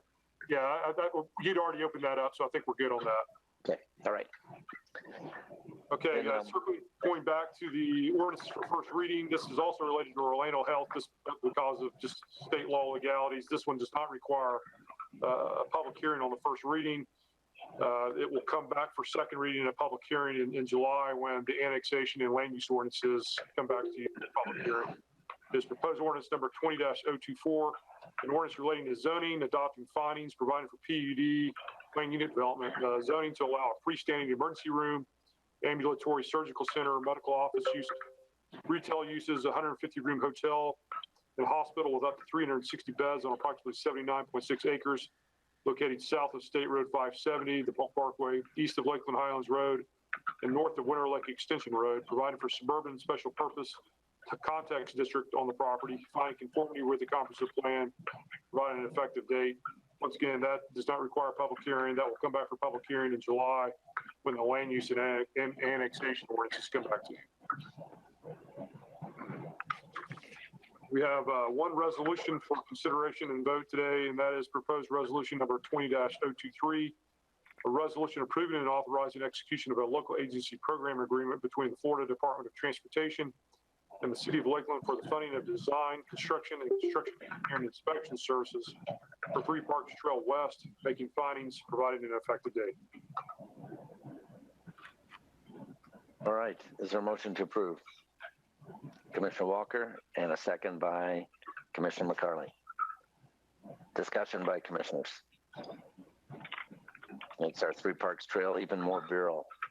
All right, so any discussion by the audience?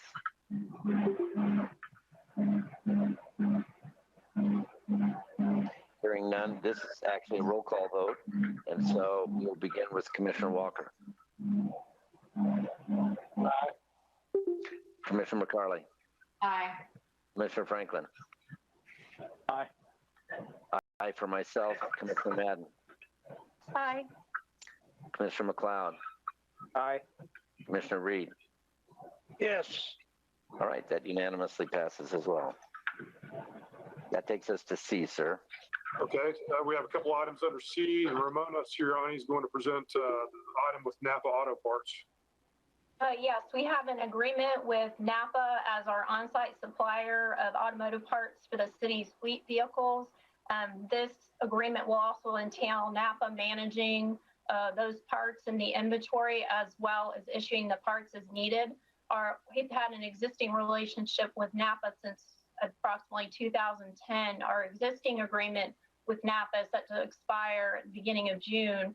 So we had our purchasing department approve a cooperative procurement agreement with Sourcewell, which enabled us to basically piggyback on this contract to procure the services of Napa again. This has resulted over the years in a number of efficiencies and cost savings for the city. The term of the agreement will actually be effective June 1st, 2020, subject to City Commission approval, and will continue through July 21st, 2021, with the option to renew their agreement between mutual approval of the parties.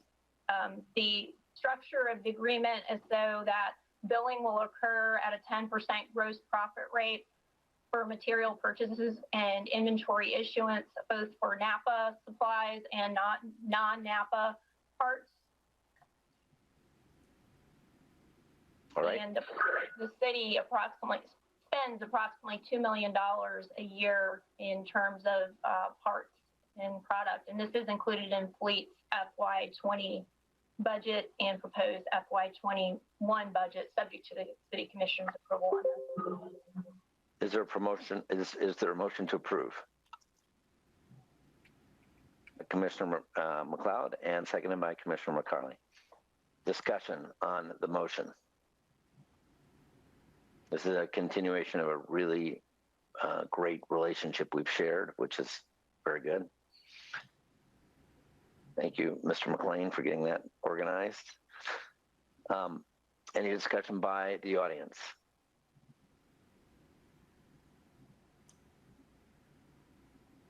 Hearing none, this is a voice vote, so we'll indicate our hands. All those in favor signify by raising your hand.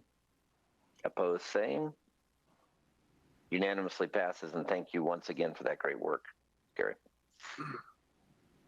All right, the next item is a interlocal agreement between the City of Lakeland and Polk County for the construction and operation of interconnect facilities for the city and county's water systems. The location of the interconnect facility will be just north of Yule Road, just to the south of the Riverstone development. Riverstone development, as part of their development conditions, is required to loop their water system. And because of that requirement, they have the incentive to actually work with the city and county to pay for the construction of this interconnect facility, as well as provide the property where the interconnect facility will be located. Under the agreement, the city is actually going to manage the design and construction of the facility in consultation with the county. Once again, the developer will be paying all costs of design and construction. Under this agreement, if either the city or the county is in need of emergency water or other short-term water, they will make a request for that. And it will initially be provided for a period of up to 96 hours, can be extended by written request of either party. There's no requirement on the part of the city or the county to provide that water if either the city or the county, as the case may be, feels like they don't have the available water. So this is ultimately a voluntary agreement, but it does provide that the ability to have that reliability by the interconnection. The agreement is for an initial 10-year term, will automatically renew for 4 successive 5-year terms unless otherwise terminated. That's recommended for your approval. Is there a motion to approve? Commissioner McCarley, in a second. Commissioner Franklin. Oh, I didn't see you, sir. You may have had your hand up earlier too.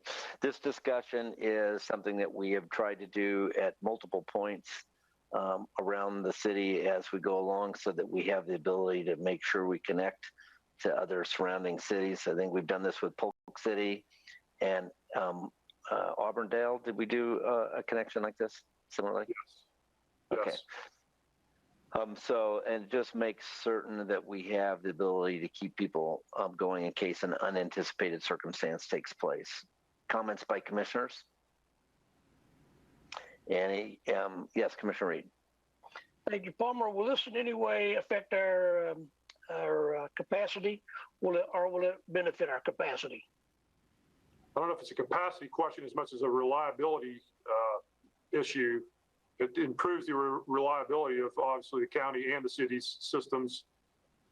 It's intended to just be on an emergency or short-term basis, so I don't think it would have any fundamental effect on either party's systems. I know Tom Mariachi's on the line. He can address that further if necessary. Tom, any comments?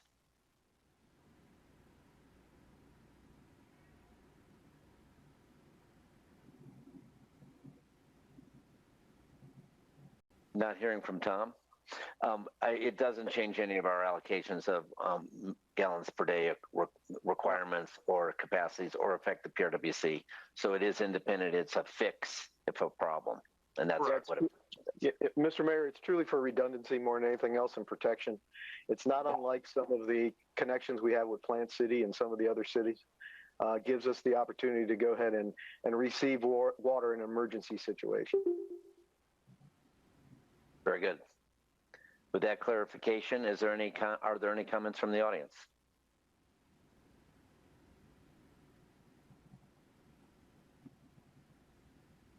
Hearing none, this is a voice vote. All those in favor signify by showing your hands. By show of hands. Opposed, same. Unanimously passes as well. We have already approved the, thank you very much, City Attorney. We have approved the finance portion of the meeting, so that brings us to utilities. And we have C1, memo for a task authorization. Yes, Mr. Mayor, we have 2 items. The first is a task authorization with Geosyntec Consultants, Inc. This is for groundwater monitoring of our byproduct storage area at the McIntosh Power Plant. This is to ensure compliance with our coal combustion residual rule for that particular storage area.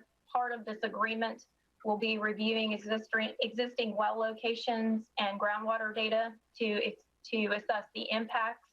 And also, this particular company will be providing the support in preparing technical information for any public meetings and filing a report on its findings, and then also compiling a corrective action report. This task authorization is in accordance to a agreement, continuing contract that the City Commission previously approved last fall, October 2019.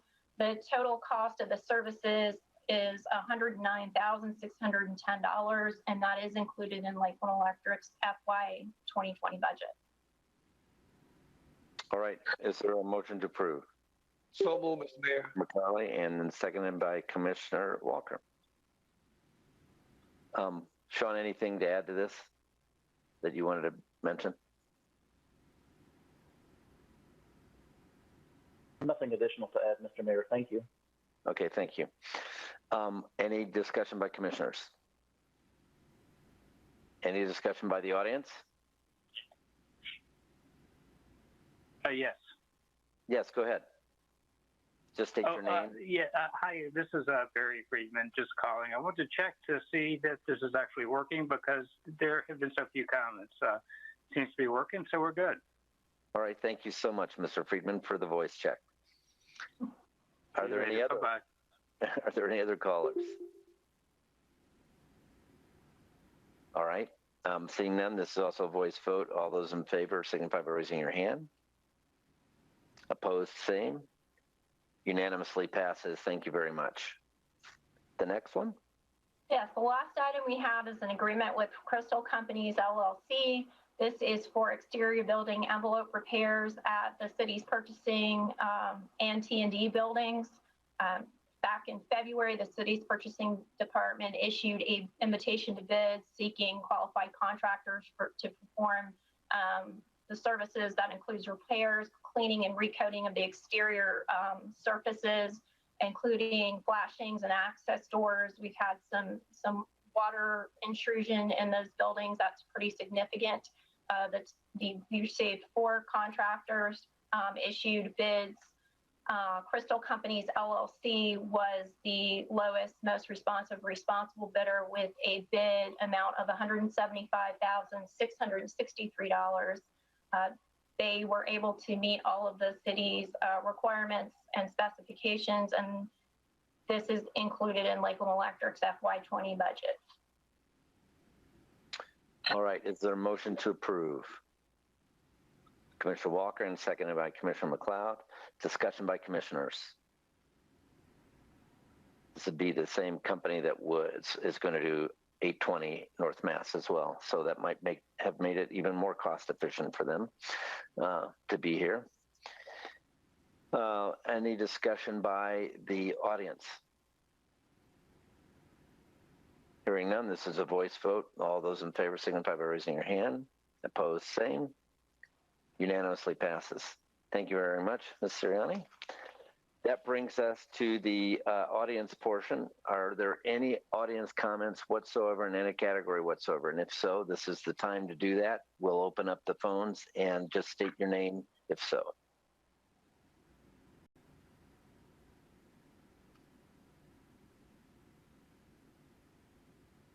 Hearing none, this is the moment then for Mayor and members of the commission to share anything that they would like to share. Who would want to go first? Commissioner Madden. Great, thank you, Mayor. I had a few things. One of them, the first one, I just wanted to thank Commissioner McCarley for really bringing some of the things we talked about at our strategic planning retreat into the questioning with Orlando Health.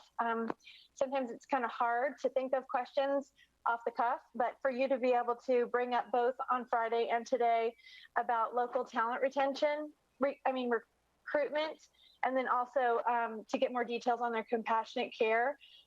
Thank you so much for asking those questions and for getting that additional information. I know we all know that our hospital is a source of revenue for our city, and to hear, that they are a public hospital and that they are committed to compassionate care, for the indigent population is, certainly important to us.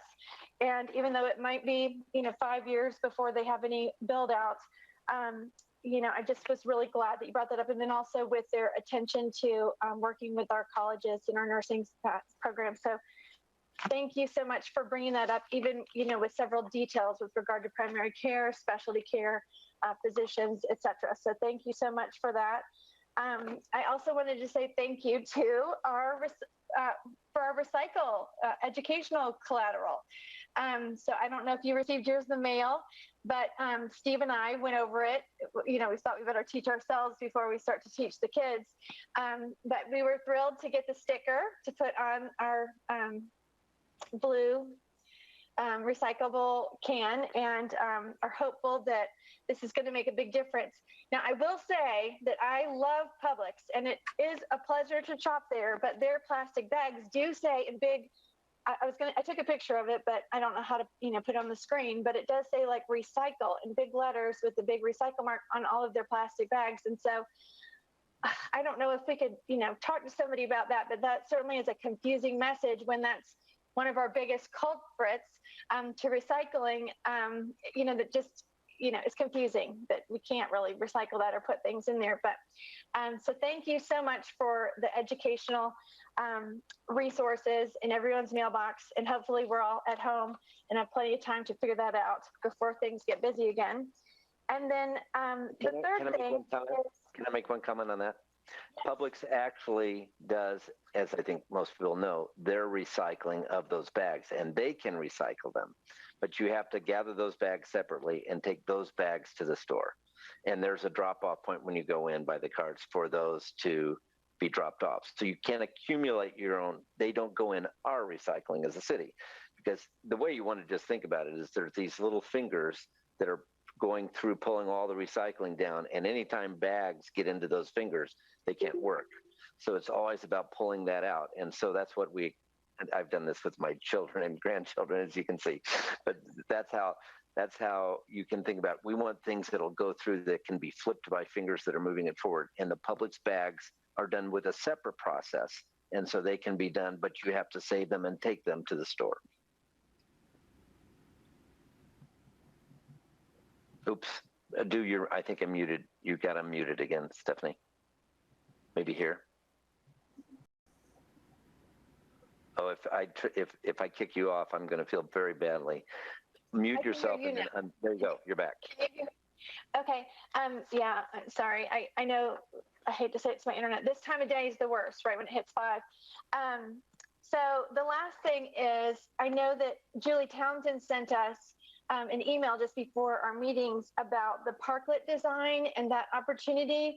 And I did want to say, if she is on the line, I would love to hear from her. If not, maybe she could, I don't know if she can get online, but one of the things I had thought about was, with the CRA funds, we do have second story activation grants that have gone unused. I just didn't know if that would be, something that we would like to consider as a commission to maybe refocus some of those funds. There was a lot of compassion at the last CRA board meeting.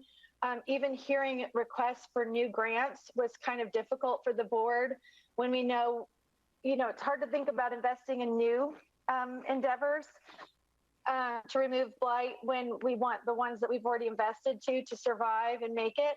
And, we talked about if there was a way to give grants to some of our businesses. I think now that we're opening, it sounded like at our last meeting where we heard from businesses, they all said, gosh, 4 to 6 weeks is like the break, make it or break it. And it sounds like, we've opened up since then a little bit. So I have not heard a report from LDDA, but I did ask Elise to be able to share with us with regard to like Crystal's World of Dance or just some of the other grant recipients, the joinery, how they're doing and if they're making it. I think it would be important for us to just think about, because that is money that's already set aside to be used for the CRA this year.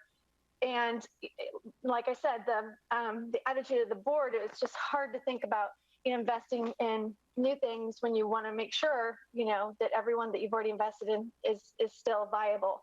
So with all of that in mind, that's kind of a bigger picture. But I did wonder if some of those CRA funds could be directed towards parklets.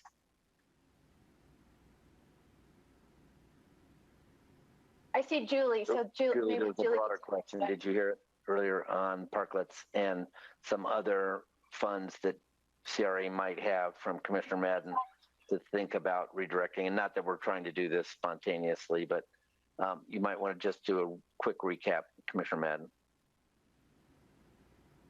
Yes, Julie. So in the last CRA board meeting, everyone was kind of like, wow, it's just hard to give new grants of large dollar amounts to new endeavors when you wonder if, your escape rooms are even going to reopen, or your restaurants and your retail that you already have, or those whom you've already invested in. You hate for them to go out of business. If you could have taken that amount of money and made smaller grants or helped with rent relief. And then, that made me think about the parklets today.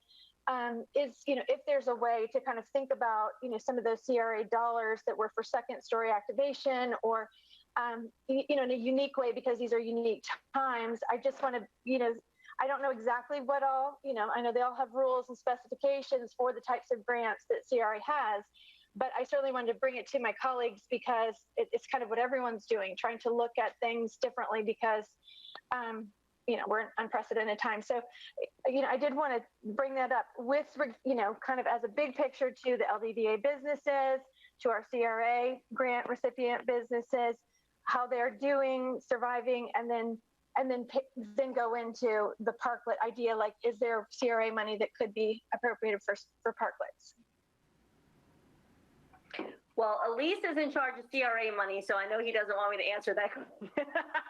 But he's here with us. He and I work very well together. We work together on the valet program, and I know that he is just as passionate about activating the streets in downtown as I am, and many of you are.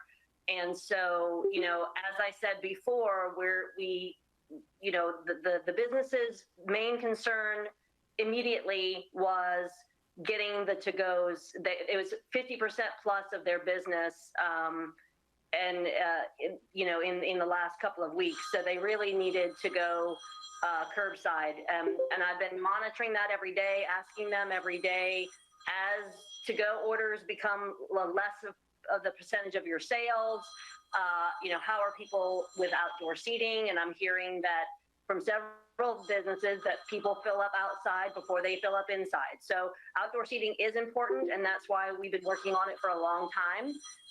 For many months, we've been talking about how to expand outdoor seating, but it also is going to cost money. And so if you could do something temporary, like I proposed in that email, that the LDDA and the CRA could work together on infrastructure of purchasing those things, then I think you can implement them very quickly. And the restaurants are ready to implement those when they feel like it's the right time, which may be next week, which may be next month. But if we can build the safety into it and make sure that we've got the proper liquor licenses, and there's a lot of things to consider, not just throw down some tables and put up an umbrella and now you have a parklet. There's a lot of things to consider. There's state laws about where you can serve alcohol. There's city ordinances about bars not being able to serve alcohol on the sidewalks. So we just have to make sure everybody's, following the rules, and you guys change the rules as you see fit so that we can follow them, and then we go from there. Elise, I'm sure you'd like to respond to that, and then we'll have Commissioner Walker also weigh in. If I may, Mr. Mayor, like Julie said, we work very closely together. But, I would say the LDDA typically focuses on the downtown experience, and we focus on the development aspect of it. And, I won't speak for her budget and her allocations, but I know that they've got a surplus of funds that they need to spend as well. Right. And so I think for us, we've put some of our development projects on hold, and we've been a little bit more stringent, as the commissioner mentioned, with the delivery of those funds at the last meeting. And then we've also put that downtown dog park on the back burner a little bit while we work our way through this. And so I don't know if we would want to shift those CRA funds for a similar purpose if we're putting other projects of a similar nature on hold.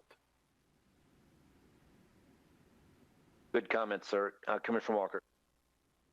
Thank you, Mr. Mayor, and thank you to my colleague, Commissioner Madden, for the subject matter. But I will want to say we're going to utilize the time for remaining time today to make this a particular subject matter at this point, because I want to make sure our staff has been able to receive what Ms. Townsend was able to send to us. We just got it here this afternoon. And surely I think we all want to make sure we can do what we can to be supportive of whatever can be done to help keep our restaurants and those particular businesses aligned here in our downtown core to be viable and be able to come back and do as much as they can to get back to where they can be or would be if not for COVID-19. But I want to make sure that we have the proper timing to have staff, I don't know what city manager comments may be at this point, to look at what's been presented and then maybe have that kind of conversation after they've looked at it to say what may or may not be available financially, funds, etc. Do we do it now? If that's the case, and I think we should take that subject up and say, okay, colleagues, let's have this conversation, because it could present itself to be some lengthy discussion, as I would hope it would be, to be able to do what's needed to be done properly to support those businesses. So where do we go? Do we allow staff again to be able to look at what Ms. Townsend presented, which I think is a very good, information that she gave us, and then deal with it at this moving forward, or do we discuss it right now and deal with it for these next few, however much time it may be? May I have a comment from our city manager? Yeah, we have a opportunity and a responsibility to let staff review that first. I think Commissioner Madden was bringing it up to make sure it becomes part of our discussions and part of our focus, and to broaden it into some other areas. But yes, this would be and if that's wrong, Commissioner Madden, tell me. You're just trying to raise the issue to move forward. Right, that's right. Because I know we're not meeting weekly anymore, so I just thought, well, if we don't bring it up now, then it'll be 2 weeks before we have a chance to talk together. So good. So we'll get on it. Have staff make a recommendation to us after they look at it, and everybody gets together. City Manager Delgado. Yeah, Mr. Mayor, thank you. And Commissioner Madden, Commissioner Walker, thank you for bringing it up. We received similar information about 2 o'clock this afternoon, so staff quickly started taking a look at it. We are incredibly supportive of the downtown restaurants, incredibly supportive of trying to do something that's going to help them move forward through this challenge. Obviously, I know Julie has already outlined the fact, and Julie, correct me if I'm wrong, that you have a meeting on the 21st with the LDDA to go ahead and discuss similar. The staff, there are some things related to the ordinances that are currently in place, and Palmer gave me some direction earlier this afternoon just before the meeting that we can do some variance to the ordinance, but if we were going to take a look at this on a long-term perspective, obviously there would have to be required some ordinance changes, which you can obviously do, but in the short span, there are some variances that we can obviously work on to facilitate. The biggest, and I won't even call it a concern, probably the challenge is those bars that currently are not allowed to go ahead and have open carry. Restaurants a lot different. Restaurants, we can obviously turn that around very quickly. It's the bars that aren't allowed to have open carry would have to be discussed and how we can facilitate them. But even today, the governor hasn't opened up the bars yet. So might give us a little time to go ahead and work on that. But I do know, Julie, correct me if I'm wrong, you have a meeting on the 21st. In the interim, we'll take a look and see how we can work this once Julie has her meeting and get some direction from LDDA. Our goal would be to be as flexible as possible to help people get their feedback on the ground. That I think they know. Commissioner Reed. Thank you, Mayor. Obviously, this it's the core of the city is a primary focal point. However, we have businesses along Edgewood Drive, Highway 98, South Florida Avenue, Memorial Boulevard that also are going to need help. And I don't think we're in the line to pick winners or losers personally, but I think we need to examine all areas versus just trying to focus on the core area personally. Again, I think we need to either it's kind of what's good for one's good for all. City Manager Delgado. Yeah, and thank you, Commissioner Reed, for also bringing that up. As you know, when we proposed relaxing some of the current requirements in order to allow people to utilize parking lots, put tents up, those type of things. We took that to mean citywide, and we're seeing that citywide. I don't know if you've had an opportunity to go to places like Lakeside Village, which I live very close to, and everyone and almost every restaurant is utilizing that opportunity. So obviously, LDDA is specifically looking at downtown. CRA is specifically looking at those CRA districts. We have yet to tell any other area that they shouldn't take advantage of those things that we're able to relax and let them utilize. Yes, Julie. Just very quickly, just the point is that for downtown, we have 0 lot lines, especially in that core.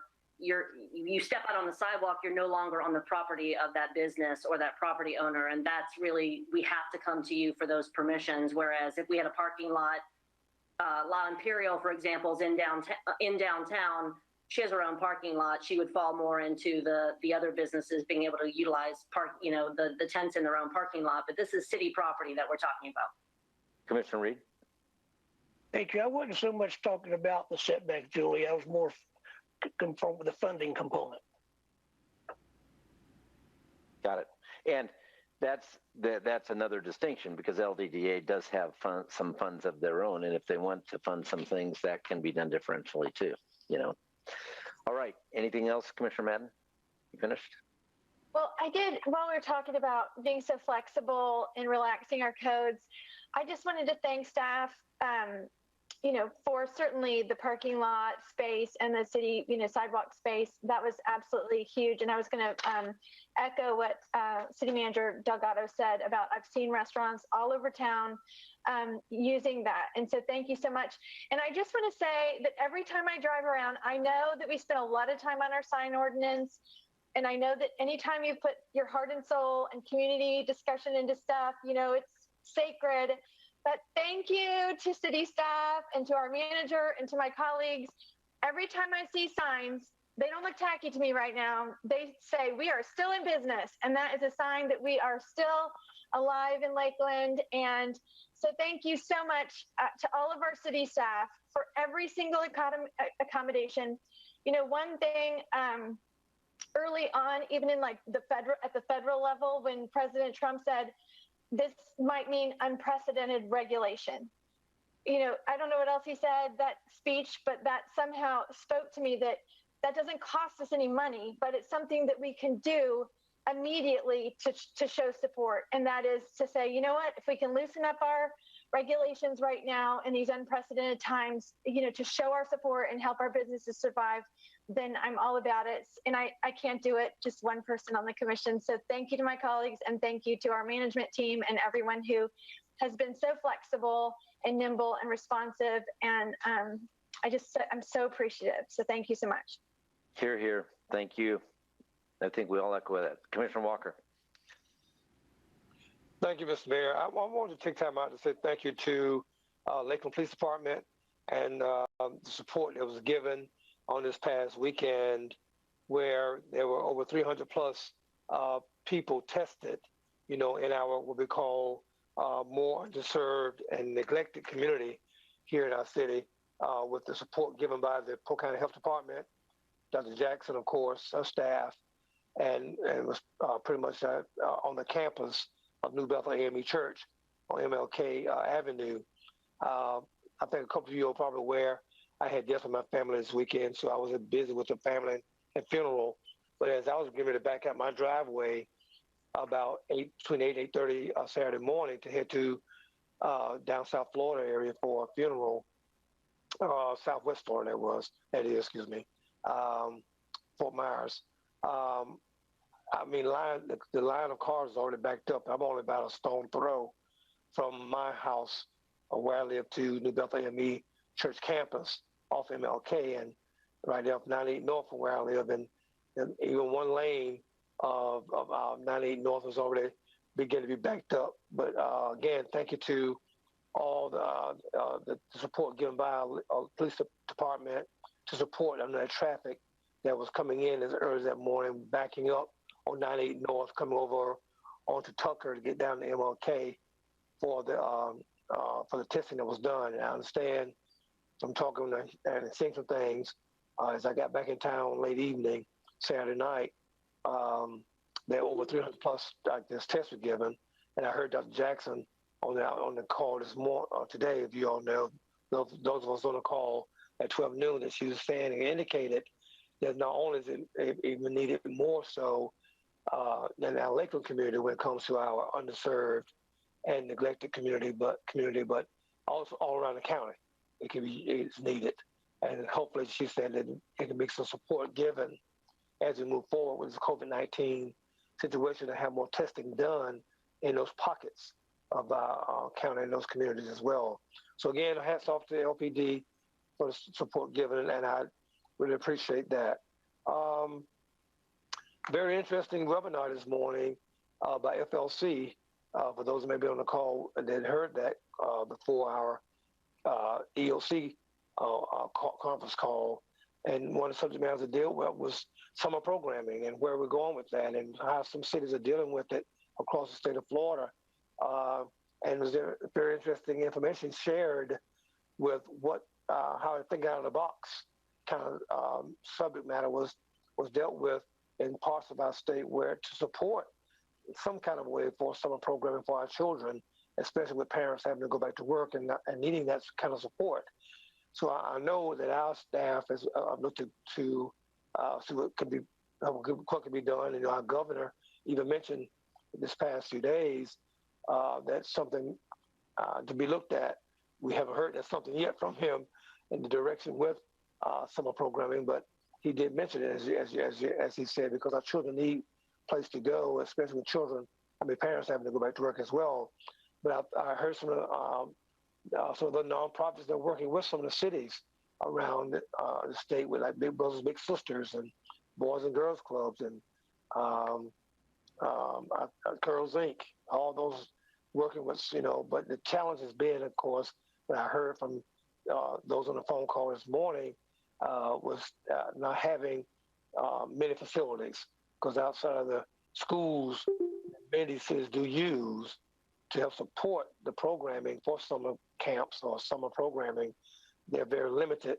So they're reaching out to different businesses or again, partnering with the other groups such as Boys and Girls Clubs and Girls Inc. or whatever to help capitalize on how you can best help providing some kind of programming for our children, even it may be a latter part of summer versus the early part of summer, but very good information that was shared there on today.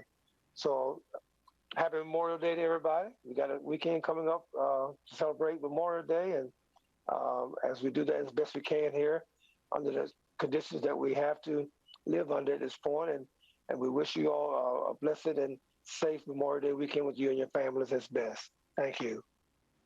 Thank you, Commissioner McCarley.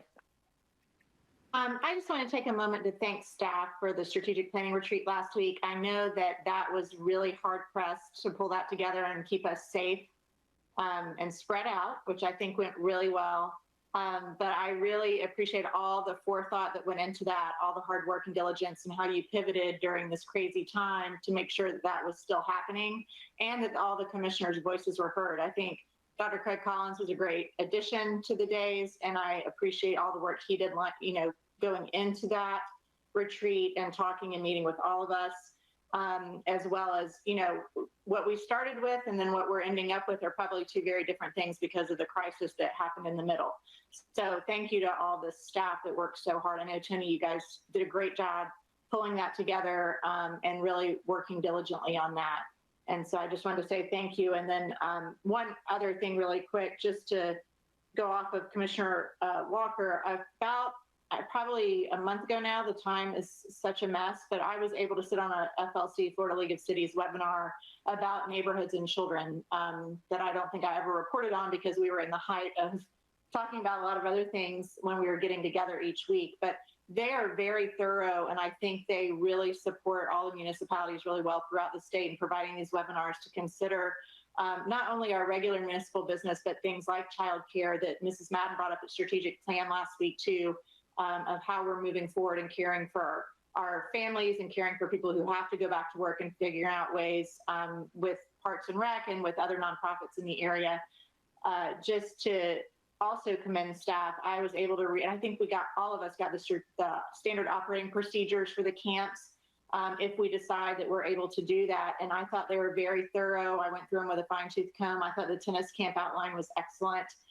So our staff, just for the public to understand, we are doing your regular service as a city of Lakeland, but our staff is stepping up and they are really working hard to keep you safe and have a lot of forethought and services that we can provide everyone in the community, from the youngest to the oldest. So I just wanted to say kudos to the staff on that, both things.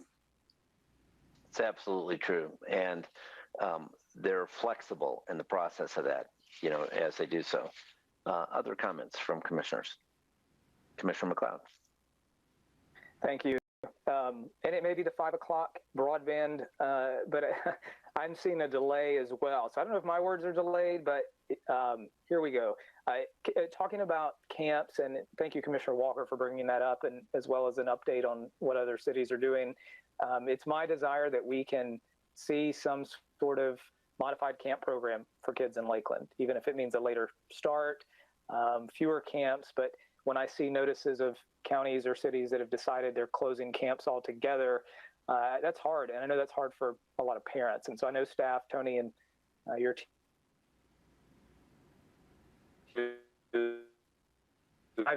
vantage point level, looking at all options and what can we do. And I would really, from my love, to see some offered this summer. Secondly, I wanted to mention that last week was National Police Week, and with a specific emphasis on officers who have lost their lives in the line of duty. In typical years, we would have a fallen officers memorial event. We weren't able to have that, but our police department did a nice and moving video that recognizes the 147 officers who died throughout the country in the past year. And so if you haven't seen that, I encourage you to check that out. But certainly just wanted to mention that, since that week came and went and we weren't able to have any events. Excellent. I haven't seen that. I will check that out myself. Any other comments from commissioners? Commissioner Franklin, you have been quiet, sir. I have been quiet today. See, I'm unmuted. I do want to echo, too, Commissioner McCarley's comments. The staff put in a ton of work to get the center ready, and we kind of blow in, we do our thing, we head out, and and there was more time, I'm sure, putting the place together and taking it down than we spent there. So, Tony, please pass on our thanks to all the staff there for really something we weren't sure we were going to be able to do face-to-face, and I thought it was very helpful to be able to do it that way. So a lot of effort for them, but it was, I thought, meaningful for us. And then just on a light note, as the parent of a proud graduate and my last college graduate, which is a great thing, I just want to, these are really weird times for graduates of all ages. And it's funny, you know, I think in terms of I've had college kids. This is impacting high school, but I was talking to folks even this morning too. It's even kindergarten graduations and pre-Ks. So, you know, all of those kids at every level have put in a ton of work, and the families and all that support them and surround them have been looking forward to this. And these are just very hard times, but just to all of those students as well as their families and friends, just a congratulations for all the hard work that's paid off. And we're excited for better times when you can get out there and take all those things that you've learned and put them to good use. And if I can springboard off of that, what a great job done by the Detroit Tigers to make graduation available, you know, as an opportunity for us. And as they have been planning, they just realized what a wonderful facility and appropriate facility it's going to be for that. Any other commissioner comments? I have a quick report I'll do on Reopen Lakeland. We had our first meeting a week ago Friday, and we have another one coming up this Friday, and we're really trying to turn it into some tangible tools that would benefit Lakeland businesses that we can maybe have as a common website to let people know about some categorization, and that's kind of what we're going to look at, and then maybe have some PSAs and internet opportunities, you know, to have some short things that are produced that can talk about that and help people point there that would benefit Lakeland businesses. In other words, these are businesses that are doing this, these are businesses that are doing that. So I don't want to take away the opportunity for that committee to meet this Friday and talk about some of those, but I want you to think about the fact, the purpose of this from the chamber standpoint, and it's really to benefit businesses even beyond the chamber. They're talking about all businesses that are in Lakeland. Is to try and create something that's a practical accelerator to get people to want to go out and re-engage in businesses. That's the big picture. And so what are some ways to be able to do that? I also had a U.S. Council of Mayors call on Friday, which is the meeting that I go to once a year, typically, that gives really strong tools. It's by far the best mayors organization that exists, and it's well rooted across the United States and has great participation in it. But they had Richard Florida speak in a part of this. And you may recall we had Richard Florida many years ago here as a speaker for one of our, what did we call those, Philip? That was a chamber event that was done. Yeah, we had it here. I think it was a chamber event, I'm sure, but I can't remember. Yeah, it was. It was when we did that. We were trying to do more intentionality on integration of ideas and culture pieces. Yeah, and, yeah. And Carolyn Jackson headed it up. Anyway, it was wonderfully done, and he was here. It's called community. We always had a community luncheon. Community luncheon. So when he spoke, that reminded me of him, and by the way, I thought some of his thoughts had progressed well. He is a professor at the University of Toronto, but he's also doing some work for Miami right now on a consulting basis, which is interesting. But here's some things he said. I'm just going to highlight some of them because I think they're worth noting, and they kind of align a little bit with some of the tips that LEDC had given us to think about going forward. So I think you'll hear some themes in that resonate. Points he shared were pandemics do not alter the course of urban areas. They just change it. So what we need to focus on is how quickly we mobilize and come out of it stronger. So think about creating more walkable, bikeable areas that are close to leading industry clusters that you have. How do you make it easy to get there? Even what we're talking about today for Orlando Health, as you think about how do you create ways to make that practical? That's the importance of having bike paths through the city, as you go along. Remote work will continue to be more attractive. Fear of transit has to be overcome. We talked about that with the airlines last week, or on Friday, I guess, with the time it's going to take for people to come back. People are going to want to have more backyards for play areas than they've had. So when you think about real estate, and you think about where people are going to go, there might be a little push to move to a little larger lots or to move outside, to re-engage a suburbia push that has kind of waned a little bit. And you want to think about that. There'll be some rural gentrification. As we go forward through finishing COVID-19 and anything in the future, test, trace, and then tweak. Just work on getting better. That was his test, trace, tweak to get better. We have to think about redesigning civic assets for good long-term economic recovery. So you modify your public spaces, you redesign them more openly with more width in them for people to pass, and think about social distancing as more of a matter of course as our culture.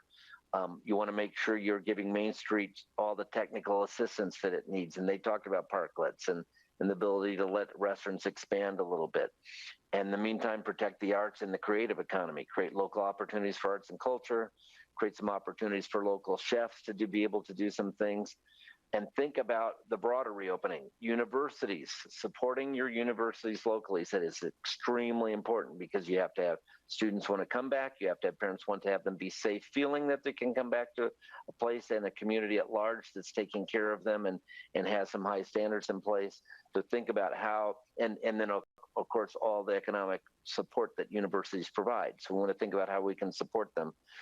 Build a framework for economic recovery. Consider your frontline service workers, consider higher wages and safety, paying people on frontline some higher wages and safety as we go forward, and providing more safety equipment. Work on protecting the less advantaged communities, the poverty and the disadvantaged. How are we going to do that? How are we going to make sure that as we work on economic recovery, we're doing that well? You can find businesses that can create some cool PPE products, for example, that are fun to wear. And think about businesses that we want to engage that way. But focus on inclusivity and resilience, and just work on that. So I thought, some of this is not, mega out there in terms of thinking, but it's just, we want to think about it as a realignment opportunities for us, and how we're going to work to help people be stronger, while we're also thinking about how we create more space. And that's, of course, the big problems for the commercial airlines. When you put 3 people sitting next to each other on both sides of the plane, and then you have to spread that plane out, how do you charge for that and make it affordable? And how can people get back on that road together? So a lot of opportunities for us to use these times, not to talk about what we can't do, but how do we do what we can do better? And how do we think through asking ourselves these questions as we go along? What about making sure that we have enough space in that kind of thing? Which we celebrated when we did our strategic planning with the creativity of the Lakeland Center, or the RP Funding Center, I meant to say. Don't apologize for that. Okay. that's it from my standpoint. I certainly echo your appreciation of the other things aforementioned, because we live in a place that doesn't spend time whining, but spends time figuring out how we can get it done, and that's what we want to keep doing. If there's no other items to be mentioned, I entertain a motion for adjourning, which I see from Commissioner Walker, and a second from Commissioner McCarley and Reed. A second and a third, you get credit, and a fourth from Commissioner McLeod. All those in favor signify by saying aye. Opposed, same. We're unanimously adjourned.